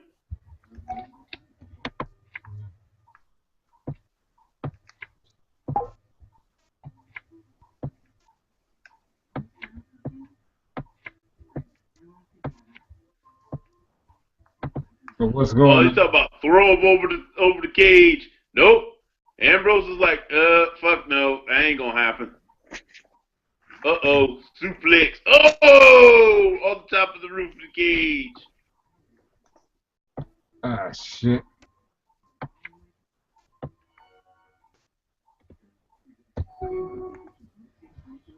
And now old Ambrose is looking up, smiling.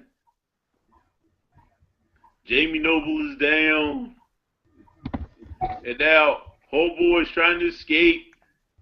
Oh, now the other thug is trying to grab his leg. Who, Joey Mercury? Joey Mercury, yeah, that sure is him. You're right. That sure is That's him. what I said. And now old Seth Rollins is trying to get down.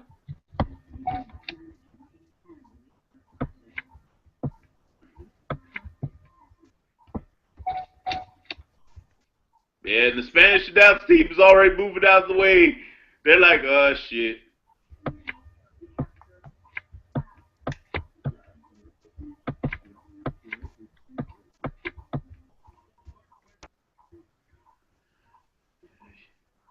Yeah, they're on the side of the cage fighting like two Spider-Men. Yeah. Yeah, even the main people on the main tables already moved out the way. They're like, oh, shit. Man, they need JR. Oh my God! You back up, Prince? Nah. Man, stream fucking. You're still not back up? Nah. They both fell off the cage and took out the Spanish announce table and the regular table. Oh.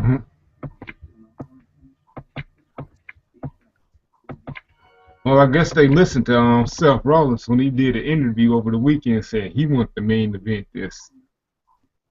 Mm-hmm. I guess they don't regret listening to him. Cause from what I'm hearing from you, Oh, Irvin, watch. They're going to get up. They gonna get up. They already trying to call for stretchers. Nah, it ain't gonna end like that. Nope. How high up were they when they fell? They weren't that high up. Damn. Oh, never mind. They weren't that high up. Now if they'd have fell off the very top of the cage. Okay. You know, a 5-year-old kid will be entertained by that. You know, we saw Shawn Michaels get his hand stomped on from the top of the thing and fall through. Mm-hmm. We saw Mick Foley get jerked by the seat of his pants and thrown off. Mm-hmm. They showing a replay of it right now. It probably wasn't even all that. But for today's era, it probably was, though.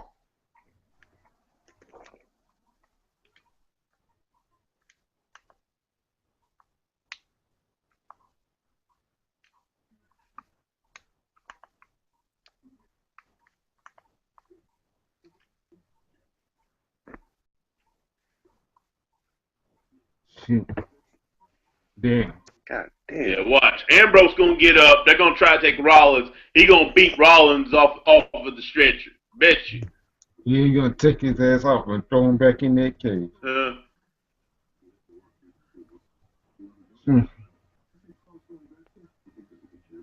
Shoot. Hopefully Rollins wins this. I'm pulling for Rollins. The reason I want Dean to win this because Yeah. he's my only interest in watching the Monday Night Raw these days. Raw needs a villain, man. It needs a villain. That's all it's missing. There's no villain there. When we watched it and it was hot, you know, back then, who was the villains back then? Sting had to go against the NWO back then. Rock and Triple H or the Ministry Taker. There's no interesting villain now, and I think Rollins can fill that void if they would just pull the goddamn trigger on him. Or back in the old days, you had Ric Flair and the Horsemen as the villains. Yeah.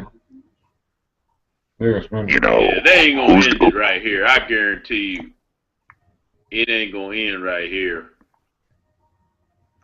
I'll be surprised if it does. Oh, here's another funny thing. We talk about how it's not as surprising as it used to be, but if they... Oh, shit. This shit's fucking up again. Yeah, that's probably somebody from his Facebook. He'll pop right back in a minute.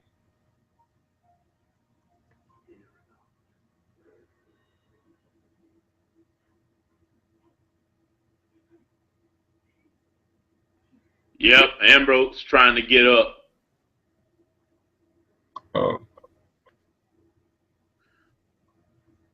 Yep, he's trying to get up. Yep. What's happening is what I thought would happen. He getting up. He going after Rollins. Rollins up the ramp on the stretcher. He gonna beat his ass off the stretcher. Yep, that's what I thought. Yeah, just like I said. I called it. And then he's like, oh, hell no.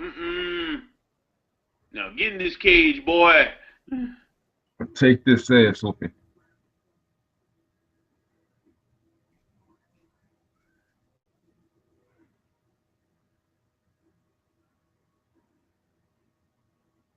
Yeah. Noble, Mercury, get your ass out of here. Oh, shit.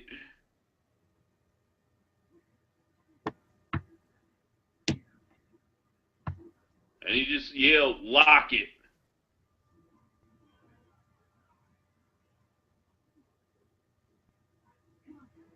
Now the match has officially started. Alright. Gmo's back. Shoot. It was somebody from Facebook, wasn't it? Yep. My cousin want to talk about The Walking Dead. Oh, I ain't gonna see that show until Okay, what's in the bag? What's in the bag?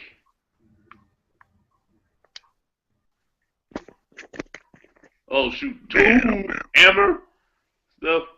Oh, some tape.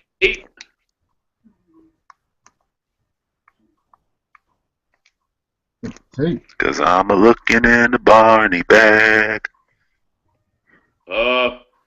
He's just taking a chair, the good old-fashioned steel chair.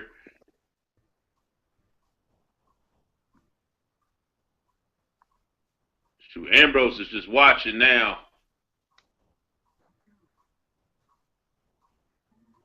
Damn! They allowed some cussing. He was like, "You were my best friend. You stabbed me in the back, you son of a bitch." He actually said "son of a bitch" just now. They ain't bleeping at all. Yeah, I can only imagine how funny it sounds. I know he's being sarcastic with it at the same time. Yeah. Yeah, Seth Rollins getting the shit kicked out of him right now. He's trying to run for his life. He's like, "Oh, no, no, help, bam."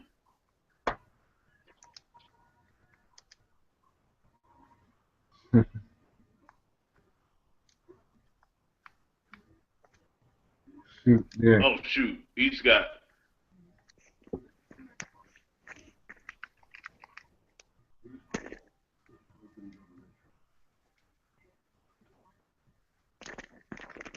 Wow, what's happening now?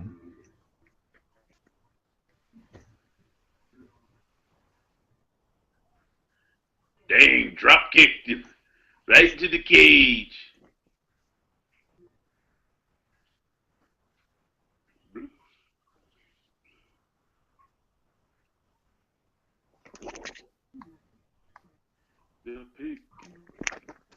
Wow. So while I wait to try to get my stream back, a lot of people when the here we go, it's back finally.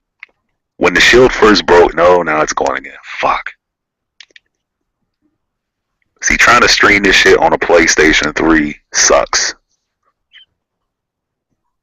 Nah, I got a Sony box for mine. No. PlayStation 3 all day. But nah, man, trying to stream this shit on PS3, man, it's fucking annoying as fuck, man, because you got pop-ups that pop up and they'll fuck up the stream. But one problem that people had when the Shield first broke up, they thought Rollins should have been cast as the babyface because of his moveset. Because the debate was that, well, people wanna cheer him because of the high flying shit. But it's like, well, you can still be a successful heel with that moveset. Yeah. You know, remember Jeff Hardy back in TNA when they did the Immortal gimmick? Yeah.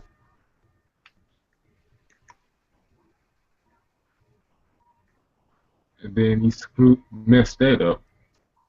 Or even Billy Kidman. Billy Kidman back in the day. Well, I wouldn't say Kidman. Yep. Well, Kidman was he was an okay heel. Yeah. But people didn't cheer him. You talking they cheered the shooting star. You talking about about 04? Yeah. Where he started trying to use the shooting star press to injure people. Yeah. Who else was a high flyer that people just hated? Trying to think. Ooh, back suplex onto a pile of chairs.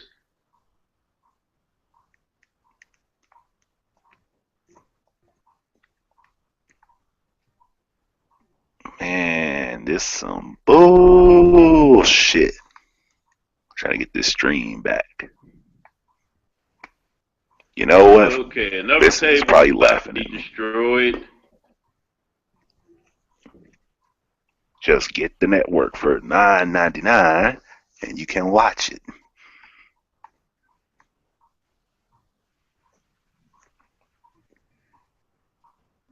I'm just glad it's not doing it during this match on me. It kind of did it during Cena Orton for me. Mm-hmm. Of course, I didn't care if it did it during that one. Shit. Because that's the only match on this pay-per-view I didn't give two shits about. Even though I did want Orton to win. You sound like you liked it, though, while you were watching it. Like you enjoyed it. Uh-huh. That's it. It sounded like you enjoyed it, though, when you were watching it. To a degree, except I hated when Cena won. Oh, shit. What's he about to do? I'm about to try to get this stream back 3 more times.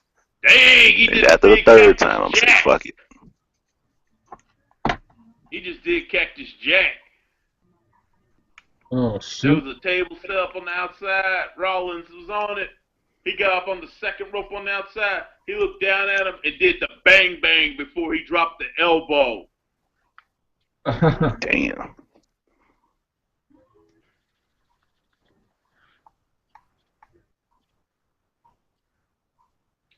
Tell you what, the only thing this match is missing is blood. I'm sorry. This match, okay, Cena Orton, okay, you can kind of get away with that because we've seen that match so many times. It's not funny. But this one should have blood. It's a cell match. All cell matches should have someone bleeding. But this particular matchup, definitely. Yep. This particular match, definitely. They've been curb stomping each other. Oh, my God. Oh, Kane just interfered with the fire extinguisher. I knew it. I'm like, watch Kane gonna come out. See, that's another thing I don't like. They need to just let Seth Rollins win on his own. Mm-hmm. Yeah, they need to just See, that's leave. another thing I don't like. Just leave Kane out of this, or anybody from the authority. So Kane gets his. This is how he gets his check. You know, he has to come out, interfere in a match. He could have did that with Orton and Cena, since nobody really cared about that one. Yeah, maybe even saved it. Yeah, basically, I'm only, as soon as this match over, man, I'll probably just go ahead and hit the bed. Yeah. Because this is really the only match I want to see. Like you said, one match show, but this card actually has not been that bad. It's not that great, but... It's not as bad as everyone thought it was going to be. Oh, curb stomp. Oh, it's But so. he didn't go for the pin immediately. Oh, there he is. Oh, but Ambrose kicked out. Oh. Dean Ambrose. I mean, it ain't been that great, but it hasn't been bad either. It's actually been pretty good.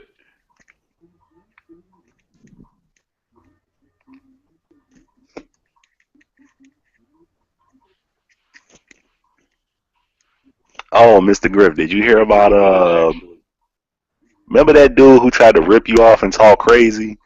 And then Oh, you talking about that? I guess the one little kid.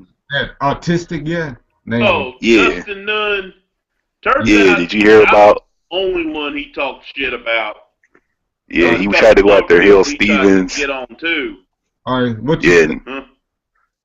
Hill Stevens owned him, man. Like for real. Oh, yeah, tried to you go- got the video I sent? Yes. Oh my God. Big shout to Hill Stevens. I gotta see this. Owned him. He'll see. It's a long video. He basically, to chalk it up, he basically calls Dustin Nunn a pathetic virgin. Who it's a bit crazy. He actually literally broke down everything that Dustin Nunn said about him in his video. He basically ass raped him verbally. Yeah, basically. Just owned him. Like, damn. That's probably why Dustin Dunn don't want to do shit and make videos no more. No, because he got owned. Yeah. You got owned, man. Because it's like, Yeah, you know, in the he, videos he does where he does diss people, he comes across as an angry groupie, basically. You didn't friend request me. I didn't, yeah, and I didn't even watch the video where he tried to claim, because a couple people, PW Outsider specifically actually messaged me. He said, Mr. Griffin, I just watched that video he was talking about. You didn't say nothing about Benoit. If anything, it was a joke on Cena. Yeah. That man tripping. Yeah, he don't want to. Yeah, he was just trying to get views, man. That's a bitch move to me. Yeah. He's just trying to get attention, trying to get views. That's a bitch move. And don't be using the fact that if he is in fact autistic, don't be using that as an excuse. You know what I'm saying? Yeah. Cause I've met some autistic people and stuff. They don't act nothing like that. Yeah. I think he's full of shit.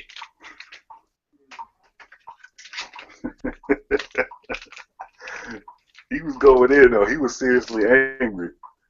Mr. Griffin, you need to stop talking about Christian Rock you, man. because maybe, because I was like, maybe you know, let's get this dude the benefit of the doubt. Maybe he's not really trying to start nothing. And I'm like, all right, man, look, maybe you ain't trying. Yes, I am. Yes, I am trying to start something. And I'm like, oh my god, really? A YouTube beef? Come on, man. Get the fuck out of here. We've seen too many of these. YouTube beef. Yeah, I didn't go for it. That's why I never responded to it. Oh, the lights just went out, but I still see something up live. You got ether, so man. I think it might be part of the show. Yeah. So big shout out to Hill Stevens for dropping some ether on him. Yeah, it's part of the show. Yep. Yeah, somebody might appear or something. Uh-oh. And somebody just left a lantern in there. So you know who this probably is. A ladder. Jeff Hardy. Yes. Jeff Hardy ain't coming out. Yeah. They don't need Jeff Hardy. They have Seth Rollins now. Basically, if CM Bray Wyatt. Oh. If CM Punk and Jeff Hardy had a baby, that's what Seth Rollins would turn out to be. Honestly, it's like a combination of them two fusing together. Jeff Hardy and CM Punk mixed together equals Seth Rollins. Okay, imagine a feud between Bray Wyatt and Dean Ambrose. Uh-oh. Yes. Now Bray Wyatt has interjected himself into this match. Good. He's doing the spider thing. Who's he going to screw over, Ambrose? And now, oh no, first he gave him his version of the rock bottom.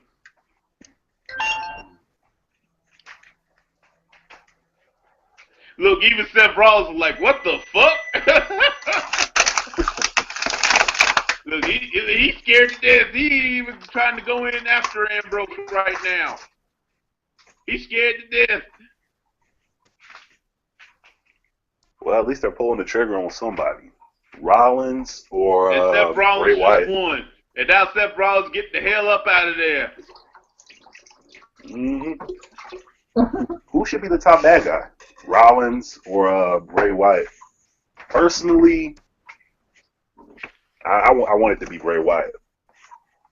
But I'll settle for Rollins. Who do you think, Brian? No, I'm going the top bad guy of the era.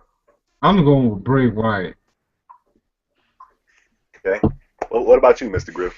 Bray Wyatt or Seth Rollins?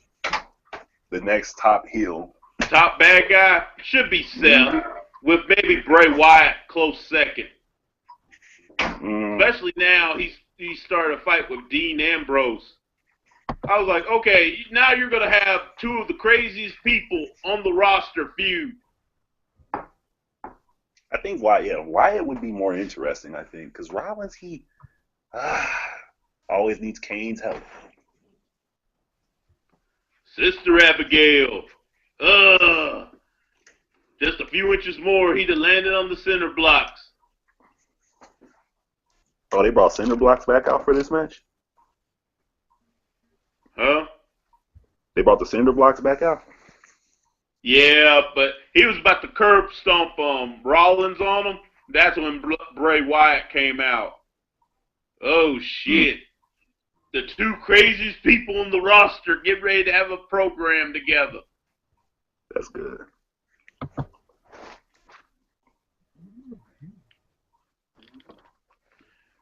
Well, guys, unless you got something else to ask me or talk to me about, I'm gonna have to get off of here and hit the bed.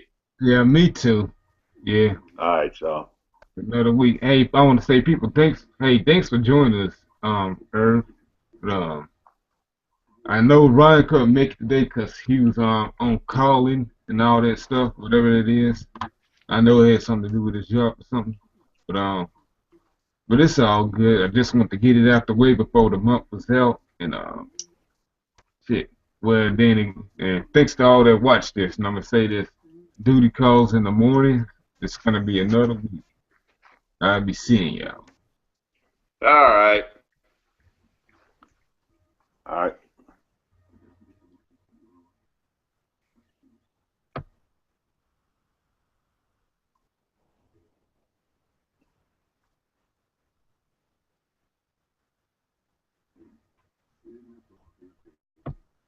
G. Yeah. Oh, you still around? Yeah. Yeah. What you got? Shit. Just I'm out really, be good to talk to y'all though. Yeah. Yeah. Ron said he should be off next weekend, so yeah. All right. Might get one going next weekend. Yeah. All right. Bye. See y'all. All right.